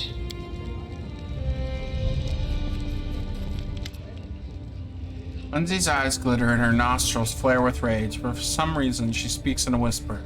Such, such insolence! Such unforgettable, monstrous, unimaginable insolence! What happened, Lindsay? The throne, the royal throne, it... Lindsay stops whispering and silently points her finger to the far side of the throne room. You raise your eyes. The place where the royal throne once stood is now empty. This is unexpected. I'm surprised by your self-control. If I were you, I'd go on a rampage. Shameless scum. How could they go and rob the royal palace with the king still alive and well? In fact, our case is blatant and extraordinary, but hardly exceptional. Word on the street is that the local population have become sick and tired of thieves. They break into people's homes, bypass the locks and latches, and steal everything they can, and now the scum has the guts to meddle with royal property. We need to sort this out before they steal the whole kingdom one brick at a time, and we need to get back your throne. It's shameful. Lindsay regains control of herself and continues in a low whisper. I really hope your people here won't go wagging their tongues and spreading filthy rumors. In your opinion, where should I begin this investigation? You should start with interrogating potential witnesses. I think the captain of the guard was in the palace when it happened.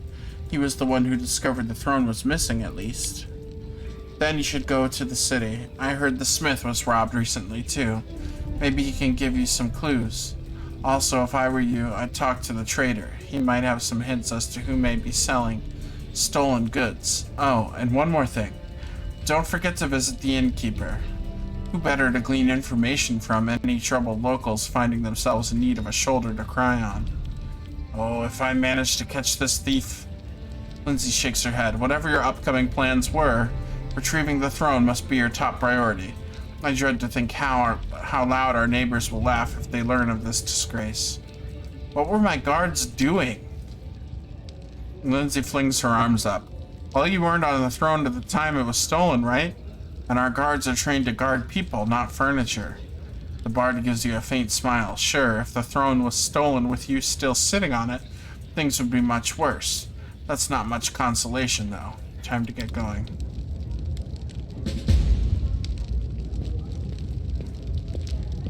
The throne's right there.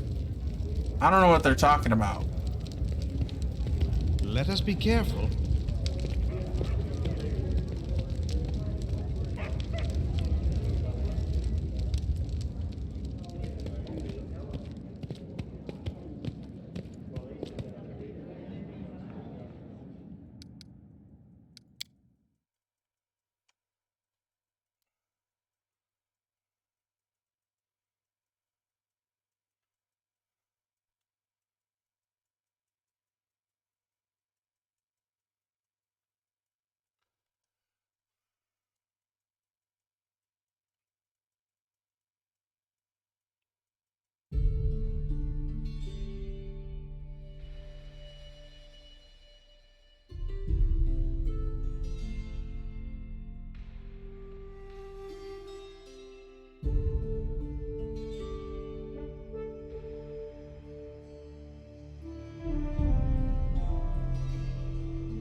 Do you know where stolen goods are sold? How very polite. You do not ask me directly. But no, I am not involved in such shady dealings, although the local traders sometimes claim otherwise. Some say that anything that's lying about will be stolen in this city, but then cannot be found for sale. You are not the first to ask after stolen goods. Many hope to find on the black market what precious things are stolen from their homes. But alas, it would seem the thieves have their own ways of getting rid of the stolen goods. Perhaps another time. Farewell.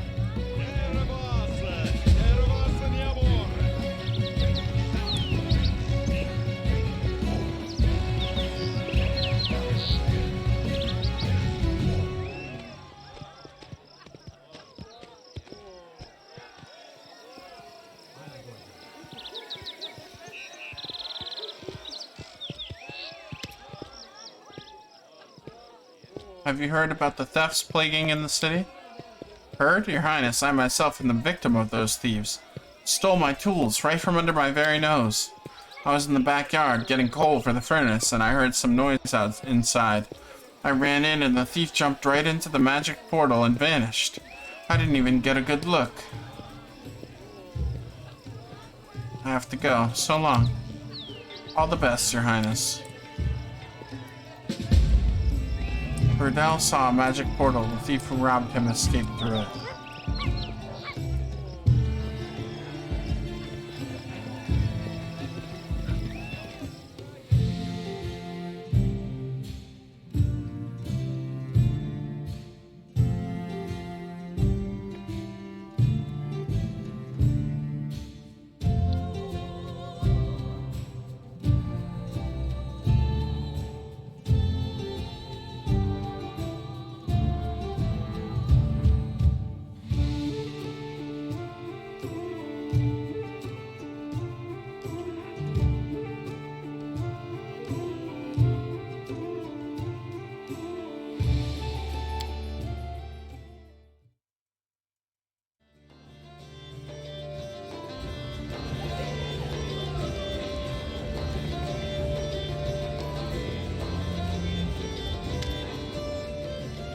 I heard there's been a number of thefts in town. Do you know anything about it? Of course I heard about it, Your Highness. Many houses have been robbed.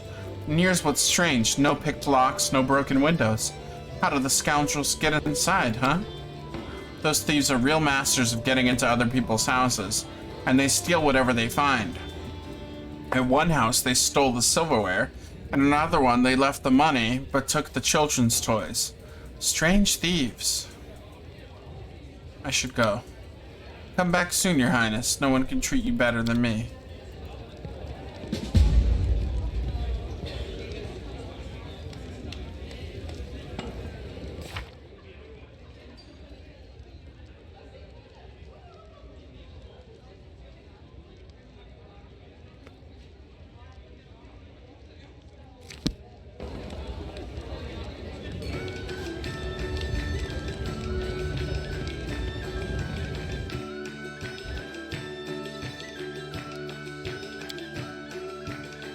Where do we find the captain of the guard?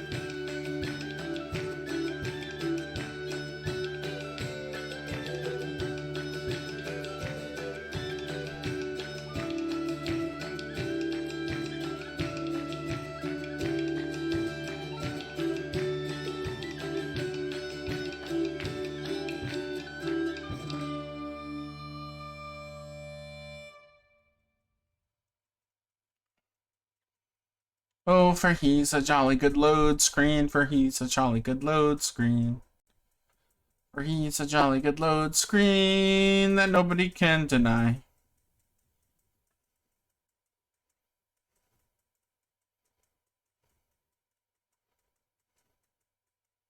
I thought maybe if I praised the load screen for being jolly and good, it would finish faster.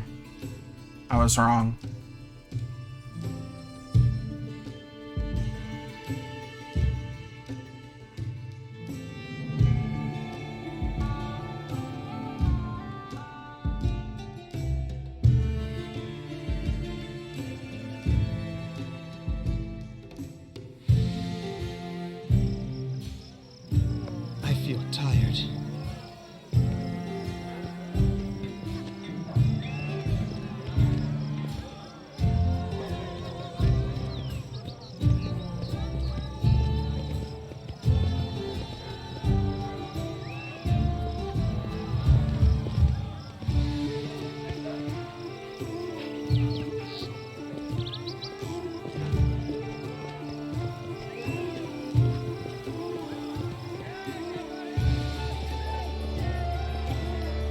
Oh, there's Tristian. You've come. Tristian tilts his head to the side and remains silent. You notice he's holding something in his hands. It's so strange. I don't know if I should be glad or frightened. Anyway, thank you for finding some time for me. Tristian turns his head. If it weren't for his blind eyes, you would imagine he's looking into the distance. Since you freed me from Nyrissa's power, I've had time to think about what happened to me and what Nyrissa did to me, about what she truly did. When I found myself here without my wings and a mortal body, I was terrified, and I believed everything she told me, for I believed it was she who'd stolen my freedom. At last, I discovered that Nyrissa had lied to me, and ever since I've sought a way to regain Sarenrae's gifts. And do you know what I realized? No one is capable of taking the Deva's gifts granted by his creator. Tristian's voice is barely audible, no one except for the Dawnflower herself. So you were made mortal by Sarenrae herself? Tristian nods. I found no other explanation for what happened to me. Nyrissa's power is great, but not so great as to turn angels into mortals. I wanted to know if the way back to Sarenrae is open for me. I spent endless hours in prayer, asking for but one thing. A sign, a vision, a portent, a single word, and all I got in return was silence. Tristian smiles crookedly, hiding a grieving grimace. I wanted so badly to do something extraordinary, and it appears that I succeeded. I fell so low that even my most merciful lady couldn't forgive me for my sins. But the goddess still grants you spells. Yes, perhaps this weak hope is the only thing that keeps me from losing my mind to despair. Or is this meager pittance but an eternal reminder of what I have lost? Tristian stops. No, my merciful lady may be strict, but she's not capable of such unforgiving sanction. Tristian straightens himself. Anyway, I didn't ask you to come listen to my whining. I do not wish that my mortal deeds will end at deception and betrayal. It has cost me so much. Tristian shows you his hands. You see a crumpled leaflet, one of the invitations for the Kingdom of the Cleanse. I wish to put an end to at least one evil that Nyrissa spawned, and I'm asking for your help in this.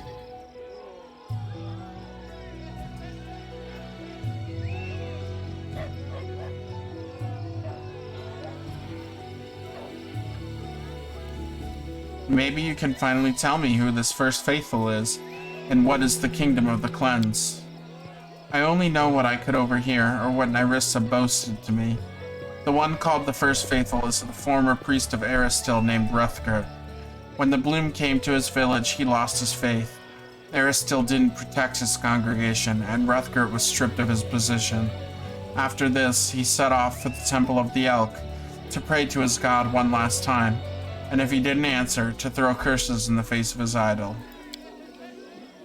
Like so many others, Hrothgar was fooled by Nyrissa. She pretended to be the goddess of these lands, told Hrothgar of the curse of the king, and promised him untold gifts in return for the death of his ruler.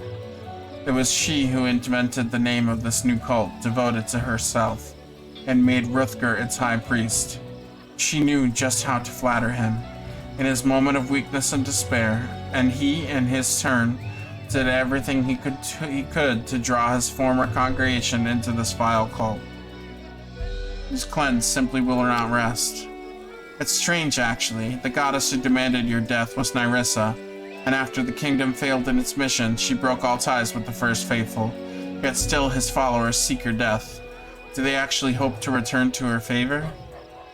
What are you going to do when you find the kingdom and the First Faithful? Tristian's forehead, a moment ago creased in worry, becomes smooth, and his voice grows tranquil. Consider me naive, but I still believe even the blackest soul can find repentance. I will try to find it, even in the dark souls of the cleansed. I would not deny anyone of saving grace. Where do we start? A faint smile appears on Tristian's face. I knew I could trust you and ask for your help. Thank you. I've heard that the cultists of the kingdom have been sighted once again, but now they no longer shout their slogans in broad daylight. No, they crawl from their lairs under cover of darkness to abduct people for sacrifice. At least that's what is being said.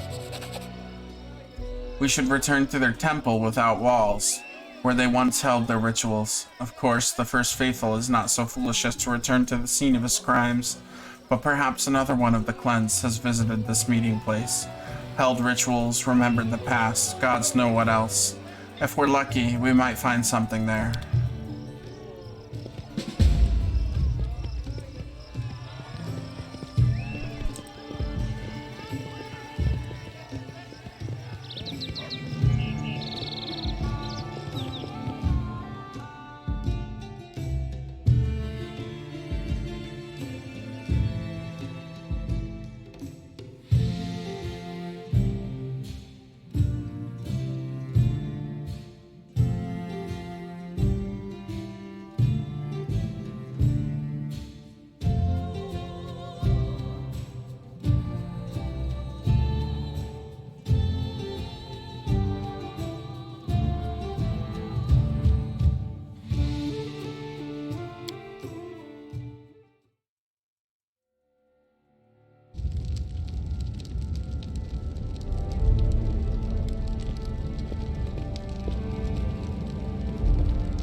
Hope the new flavors for our circle water bottles come soon, because this one's just about out.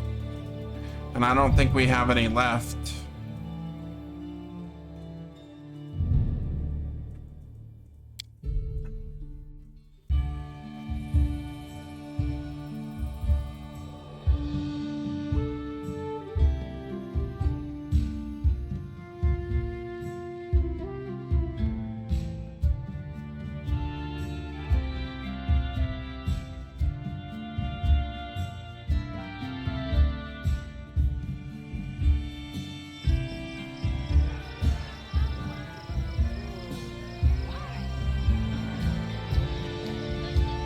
The path is clear.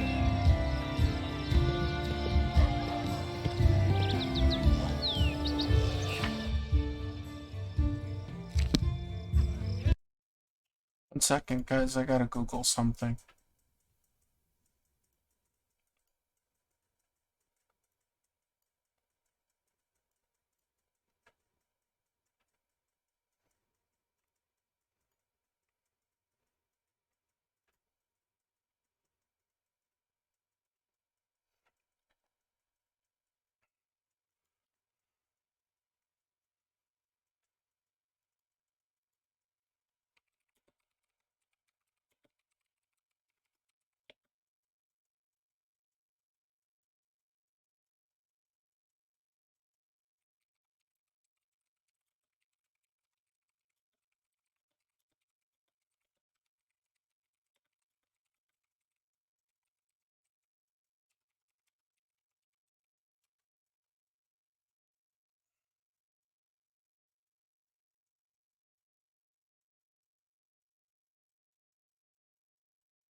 Let's head out.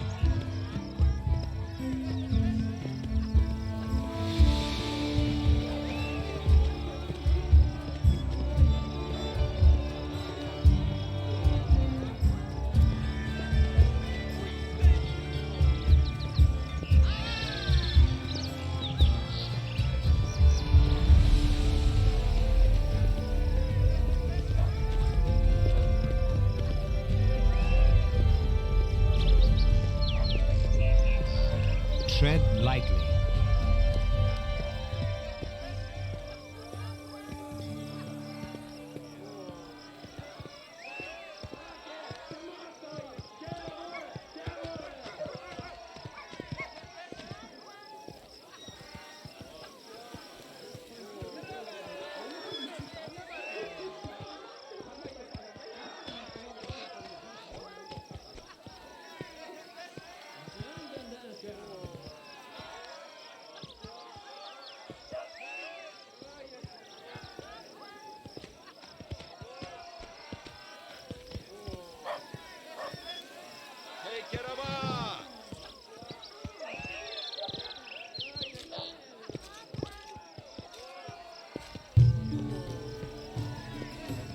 The path is clear. Can't find them.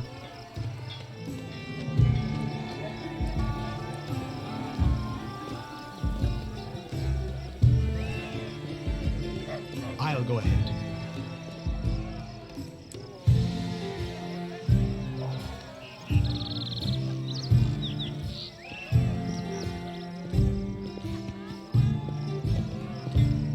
Ah, there they are. You see a stout man suited in well-worn armor. His face is framed with silvery stubble, and his fleshy nose is red and pockmarked. He radiates perfect calm. As you approach, he bows, respectfully and with dignity. Highland, your grace, captain of the city guard. A young dwarf girl salutes you awkwardly. Delia, assistant to the captain. Happy to serve, your highness.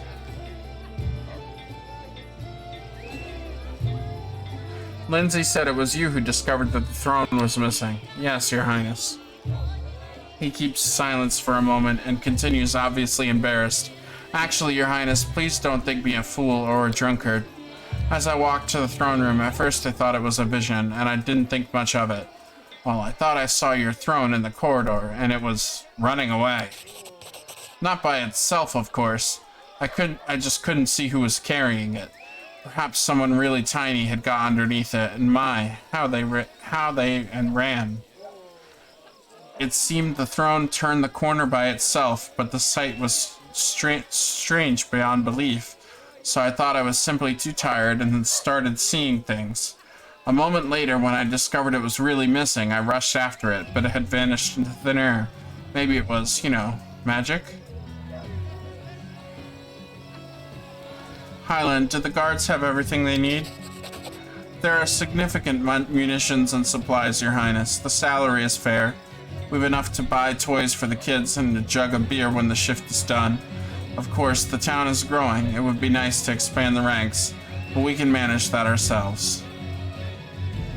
I have to go. Have a quiet shift.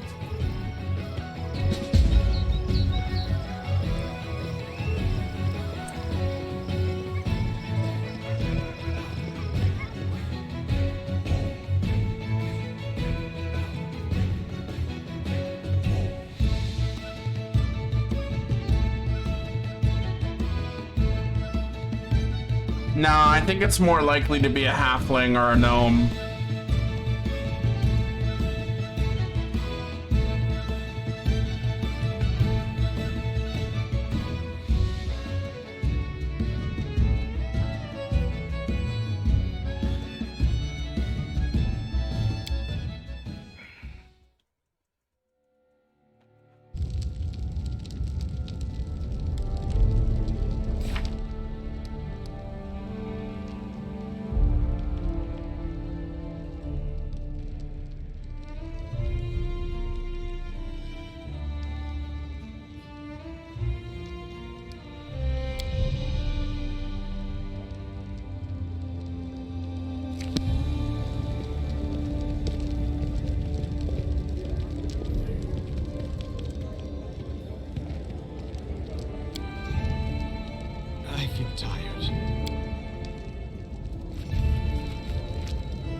Looks like we're finally about to see another part of that story about Darwin and Lynxia.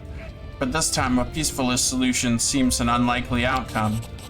Our esteemed captain has sent us a message. Here, take a look. He writes that he's built a city near your border and invites you to be his guest.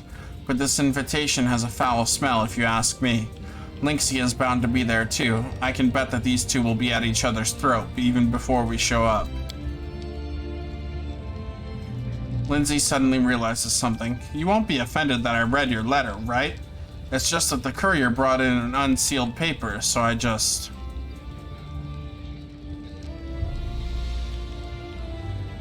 Please don't read my letters anymore. But I just wanted to make sure that the case was really serious, so you wouldn't get distracted over nothing. Fine, we'll go there as soon as we have time to spare. I guess we should hurry, or they'll probably kill each other before we even get there.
All right, new line.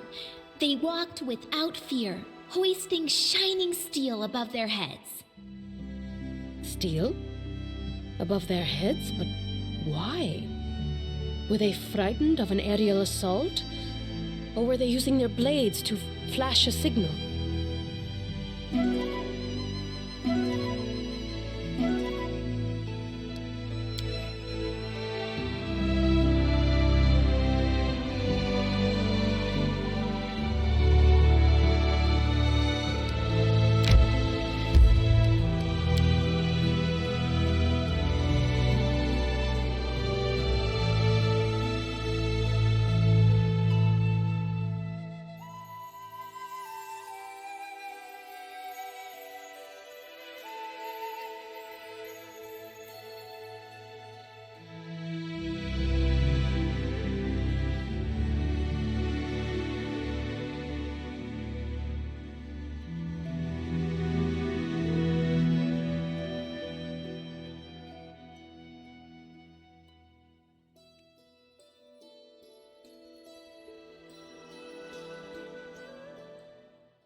Taste You my deserved fury. it.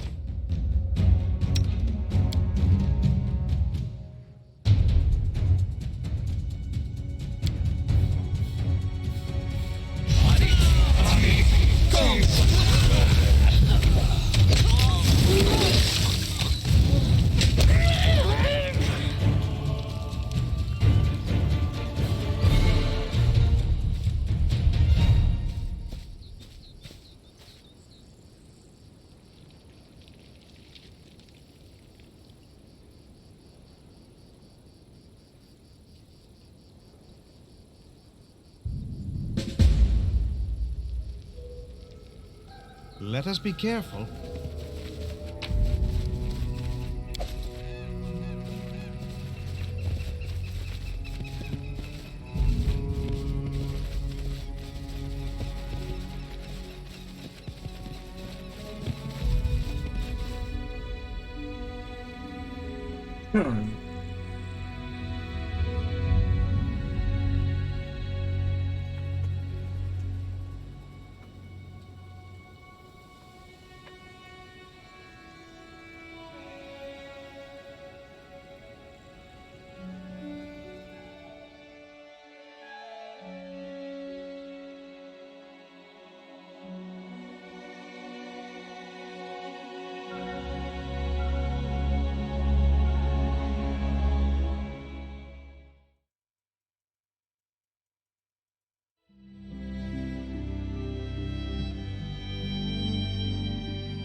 It is done.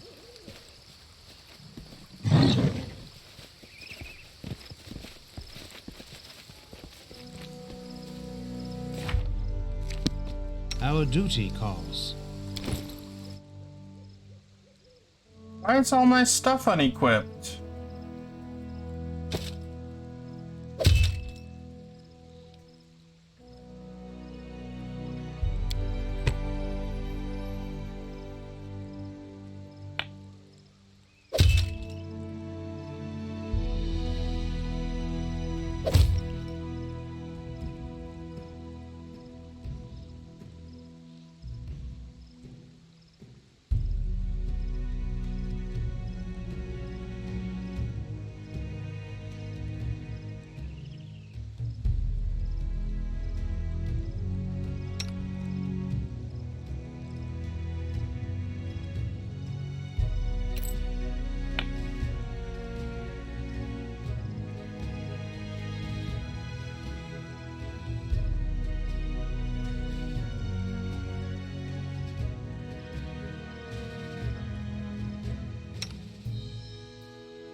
Oh, you're just in time. To be honest, I'd started to worry that you'd be late.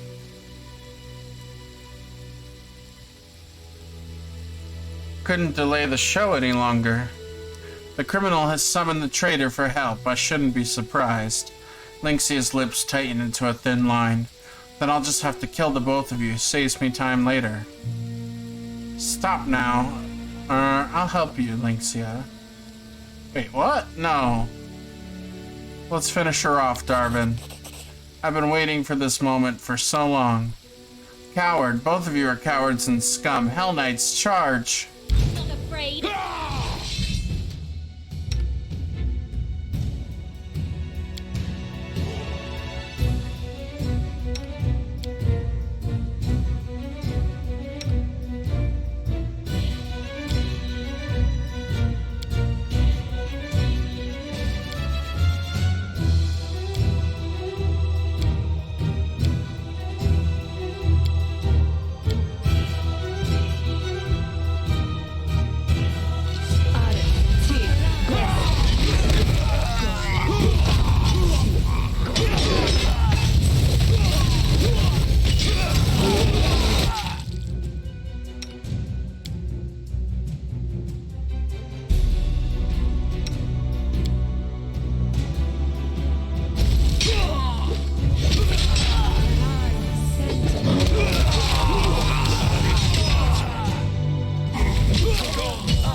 Darvin stands over Lynxia's body in silence, an expression of deep contemplation frozen on his face. A few moments later, he's grinning and brushing his hair with his fingers. You know, I've dreamt of this moment so many times, all my feelings seem burnt out. After so many years, my hunter is finally dead, and I stand over her dead body, making speeches full of pathos, melodramatic wisdom, and self-praise. But you know what? She deserves none of it. She who lives so wickedly cannot die an honest death. Darvin turns calmly away from the dead Lynxia, as if he'd forgotten she ever existed at all. You made a deal with me, and remained true to your word to the end. In this regard, we are similar. I also keep my bargains by any means necessary. I've promised you a reward, and I shall keep my promise. This is all I have for now, except for Breinhard, of course. Darvin winks playfully. 50,000 gold coins. With a neighbor like you, I need not be afraid of Hell Knights. Besides, I wouldn't expect them to dare venture this way anytime soon. Just give me a couple of days, and I'll fill this city with traders and merchants and come back anytime. Don't be shy. You'll always be welcome in my city.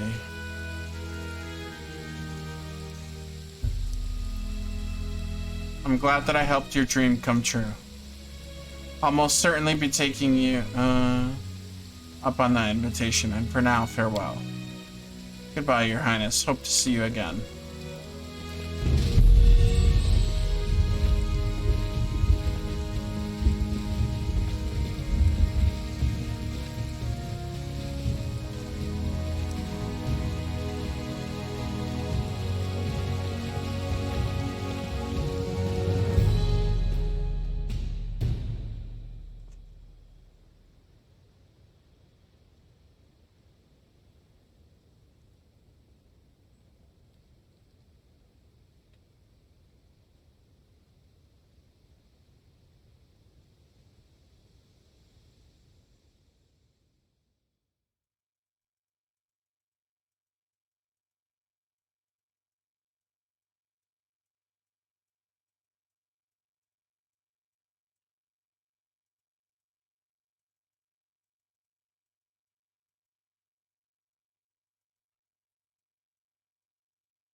To catch my breath.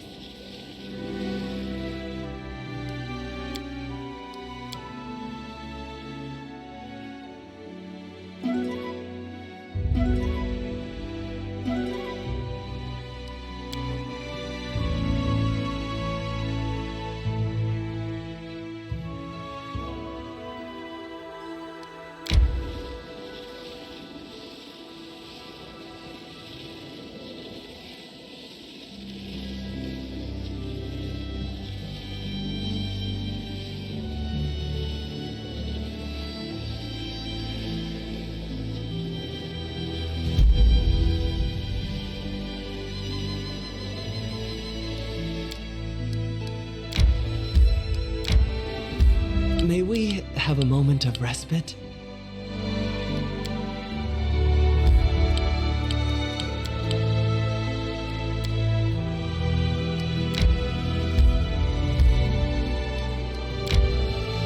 Why don't we set up camp? This rushlight tournament is such a wonderful idea. I'm so amazed, ravished by the celebrations people hold. I still can't believe you're a real diva. That's so interesting. How mysterious it all is. And what happens there, beyond the boundary of death.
The path is clear.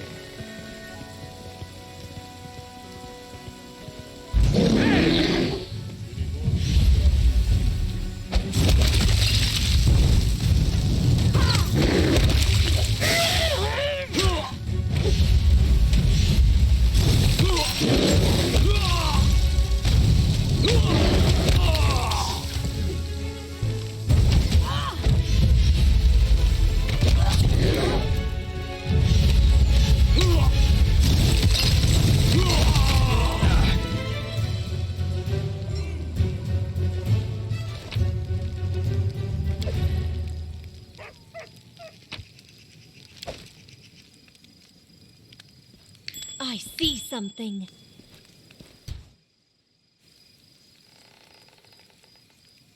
Done and done.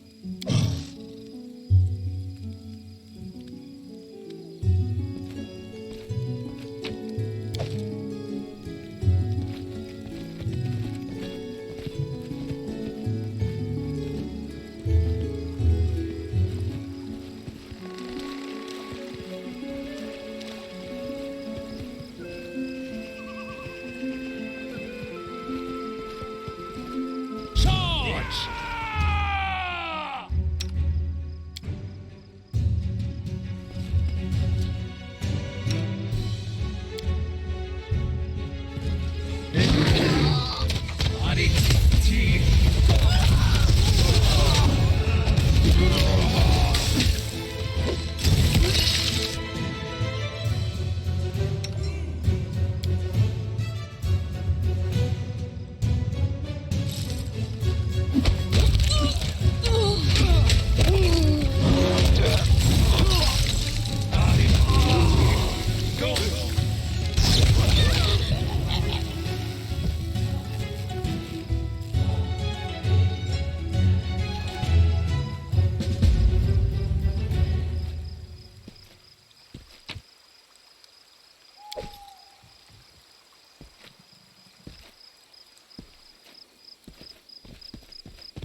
Tread lightly.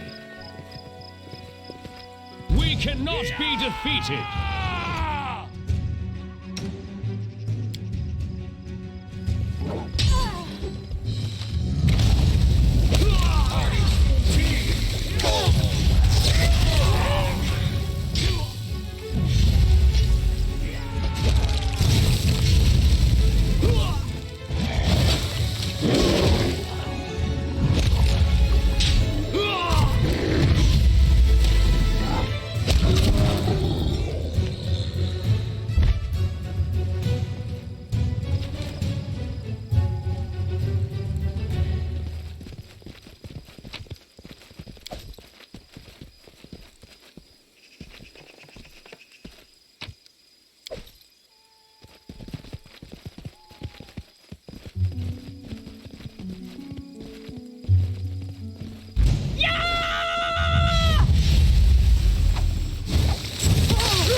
The first faithful looks at you from under a hood drawn over in his eyes. Despite his face being cast in shadow, you see deep wrinkles near the priest's mouth and dark circles under his eyes. You again. The voice of the faithful is hoarse, and he coughs several times. Damn it, I lost my voice because of endless prayers to my stern goddess. Whatever you have in mind, your cursed highness, you won't stop us. I shall return these people to grace. Please, my king, I have to die. In praise of the kingdom, I am the last hope. Poor lost souls, you've been fooled, deceived. Stay your hand, Ruthgert, while you still can. You hear the half-elf grind her teeth in anger. If as much as one hair falls from this girl's head, just one hair.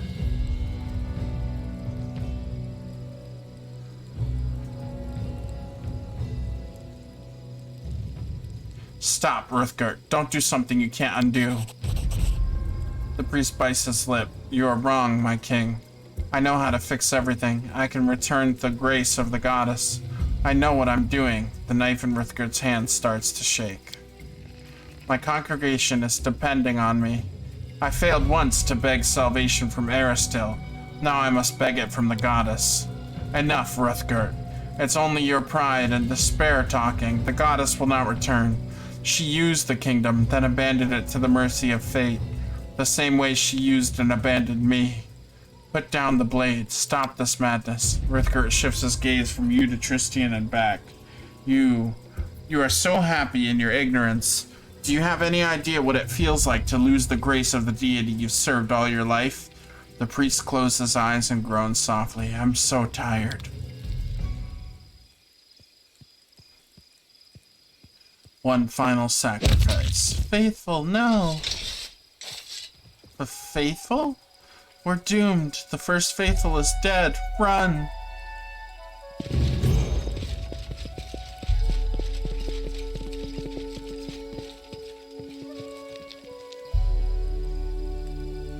This is not how I'd hoped to finish the story of the kingdom, but it's the will of gods and of those who worship them.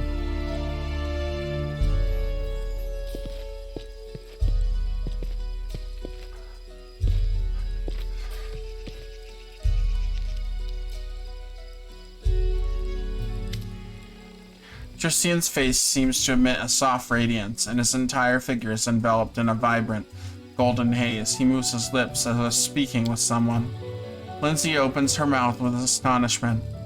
She fumbles in her bag for her loyal journal, but she can't take her eyes off the priest shimmering with light. Is this what I think it is? Then damn, where's my notebook? Are you talking to Sarenrae? Tristian opens his eyes wide, and there is molten gold under his eyelids, emitting a warm light. Tristian's voice roars as if a whole host of divine creatures speaks through him. Narian, I am here, and with me the light of my goddess. Can I talk to her? Tristian laughs, and a choir of voices laughs with him, sending shivers down your spine. Forgive me, only her servants can hear her voice, but I will repeat her words to you. The Most Merciful believes that I have drained the cup of retribution to the dregs. In turning away from her will, I set in motion events that hurt the lives of many mortals. In her wrath, she took away what once she had granted, until I cleansed myself of pride and cowardice. She decided to return me to her. She's agreed to spare me my mortal chains, that I may spread my wings once more. Tristian laughs happily, and the unseen choir turns his laughter into a symphony. Oh, lady mine, my healing light, never shall I stumble again and leave you. Nice, I hope you'll fly away to your goddess now and stop annoying me with your happy idiot's face, winged boy. But the Deva sighs, stunned as if remembering something. But Nyrissa, and the stolen lands, and you. Please, Tristian, stay on Galarian. You've brought mercy to the stolen lands, such as these lands have never seen. There still remains so much good you can do. Tristian remains silent for a moment, then a sad smile dresses his face. I must stay. I shall walk the mortal path once more, to its end, and then I shall earn the right to serve in her embrace. So let it be. You watch the divine glow fade and disappear. Tristian slumps to the ground, sighs, and opens his blind eyes. She's gone. He lowers his head and suddenly shivers as if he is chilled to the bone. It's so cold without her glow. Tristian stands tall and turns to you. There's an infinite tranquility on his face, but her light is with me again. Here. He touches his chest and smiles, not at you, but at that which only his blind eyes can see.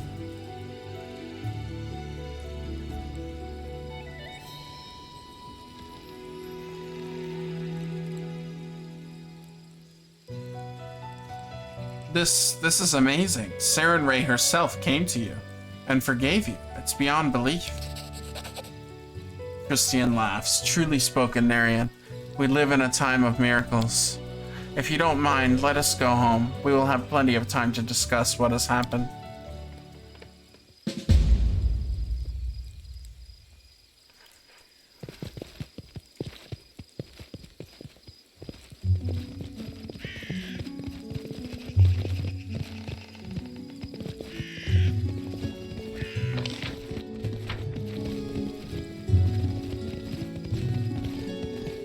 Let's head out.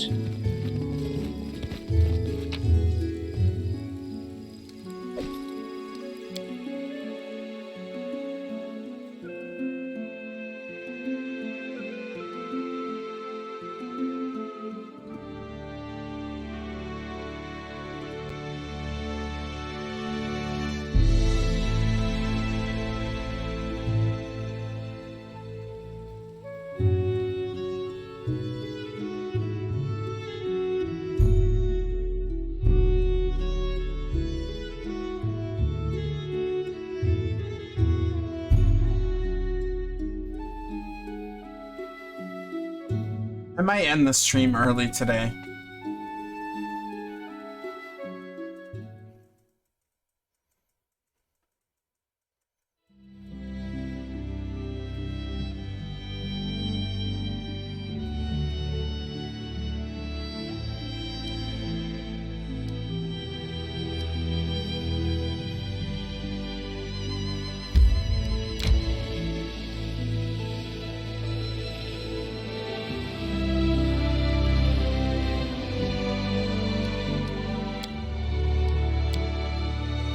My friends, we had a glorious feast after the coronation, but I'd still like to propose another toast to our friend.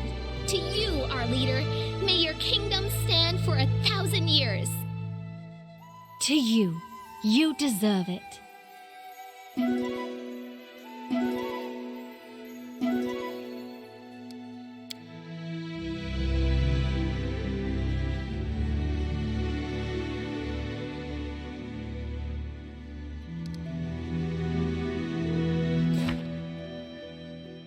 Ooh. We're starting to lean towards chaotic good. We're moving out of chaotic neutral.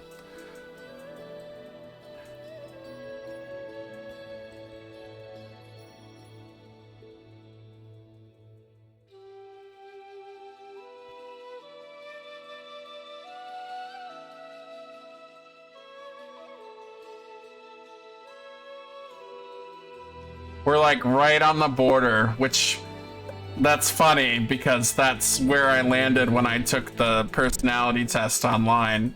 I landed right on the border of chaotic good and chaotic neutral. But it's still in chaotic neutral.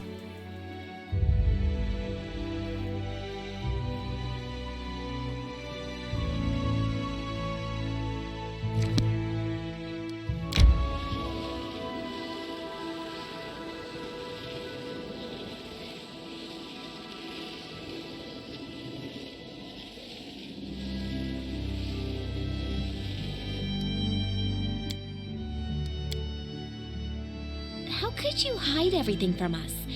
How did you become connected in this strange way? Are you sure there are only 2 of you and not like 4? Do you have one body? Is your grandfather really a devil? The waterfall of questions pouring from your mouth is one of the reasons we never tell anyone anything about ourselves.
catch my breath.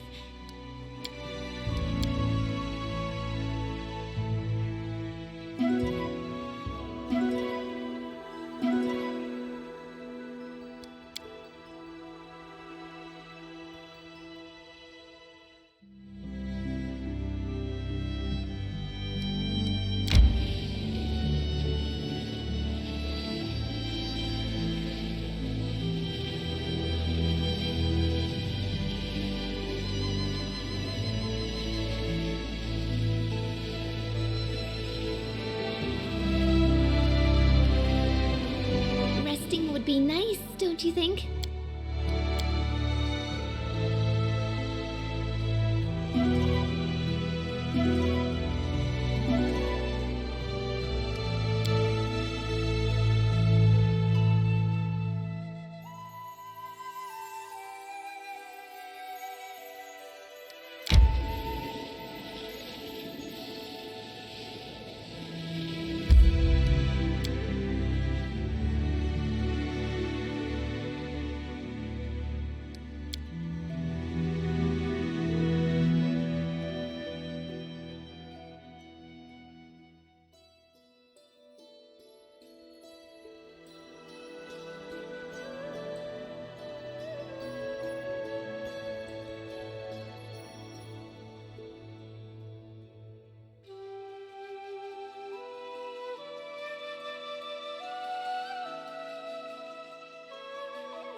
Hello, Narian. Do you wish to know what happened there at the altar of the cleanse? I'd like to tell you, but I don't really know how to describe it. The Deva moves his shoulders as if stretching unseen wings behind his back. One way or another, I walk in sun-raised light once more.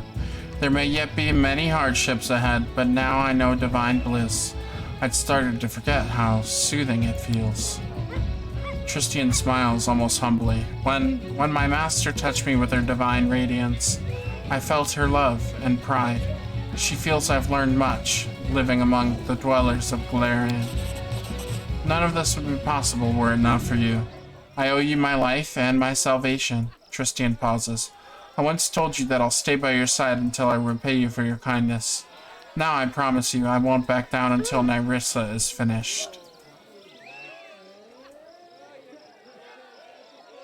I should go. A pleasure.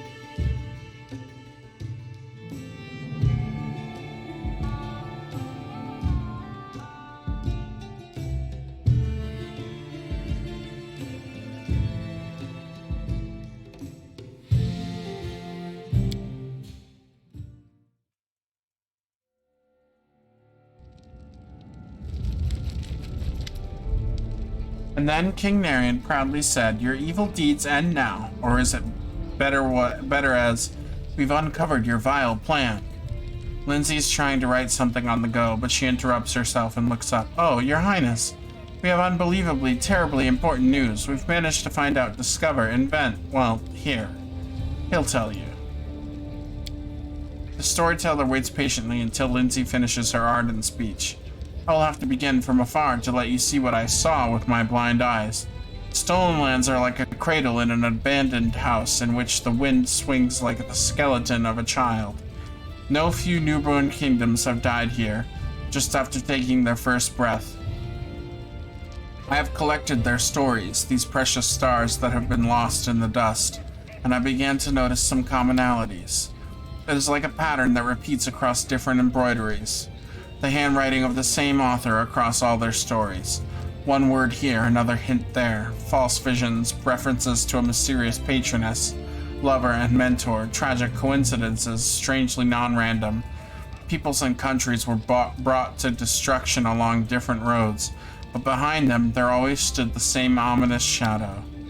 And we know what that shadow is. Nyrissa! The name sounds ominous, even in the mouth of a restless bard. The evil nymph who sent monsters to our lands and did all that stuff to Tristian. But that's not even the most important thing. Most importantly, if you help us a bit, we can get her. Let's start from the beginning. How did you even come up with this?" "Well, it all started with the fact that I really wanted to listen to the storyteller's stories. I've been following him for a long, long time, and asked and told him about our adventures, and sometimes I just sat beside him and we chatted. Finally, after I told him about the defaced sisters and all the horrors of the abandoned castle, he noticed that the story seemed strangely similar to ones he'd heard before. What exactly are you going to do?" "The bards know how to send messages through dreams. I try not to use it. For some reason, people got mad when I appeared in their dreams and read my new poems. Well, the storyteller came up with a ritual based on that spell. We'll collect everything connected to Nyrissa, everything, starting with her every track in the abandoned castle. After gathering everything, we'll unite his ability to tell stories with my ability to travel into dreams, so we'll be able to enter Nyrissa's dream. It's a pity that we don't have that amulet with the string of hair that Nyrissa gave you before the battle with the Stag Lord, you know, back when she was pretending to be a poor suffering nymph. With that, we could have finished all the preparations much faster and easier." "What will we achieve by this?" "We'll learn all her evil secrets. The ritual will let us see her hidden thoughts and dreams. Well, theoretically, it's not like anyone's ever done this before." It can be dangerous, the storyteller says quietly. In dreams, monsters are more terrible than those we meet in the real world. But I urge you to not neglect this chance, King. You are opposed by a powerful enemy, one who has destroyed dozens of kingdoms and empires. If you do not meet her face to face, do not discover her weaknesses, your country will end up just another of my stories. Fine, I'll order you to be provided with everything you need. Get me results. Come to me after we finish the preparations, and remember that I cannot send anyone except you and Lindsay into Nyrissa's dream world. Whatever you have to face, you will have to overcome together, and the path will likely be difficult.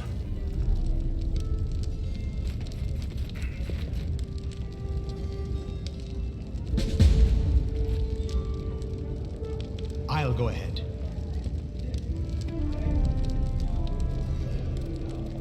Alright, I think we're gonna end there for now. Seems like a good stopping point.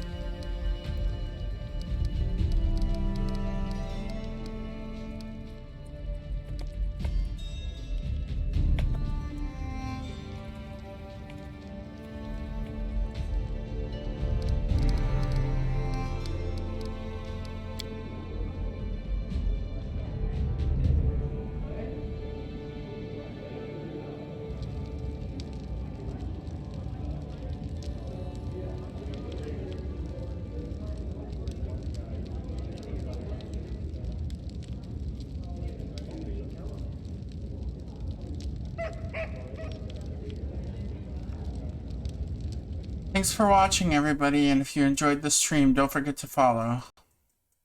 It really helps. Have a good one.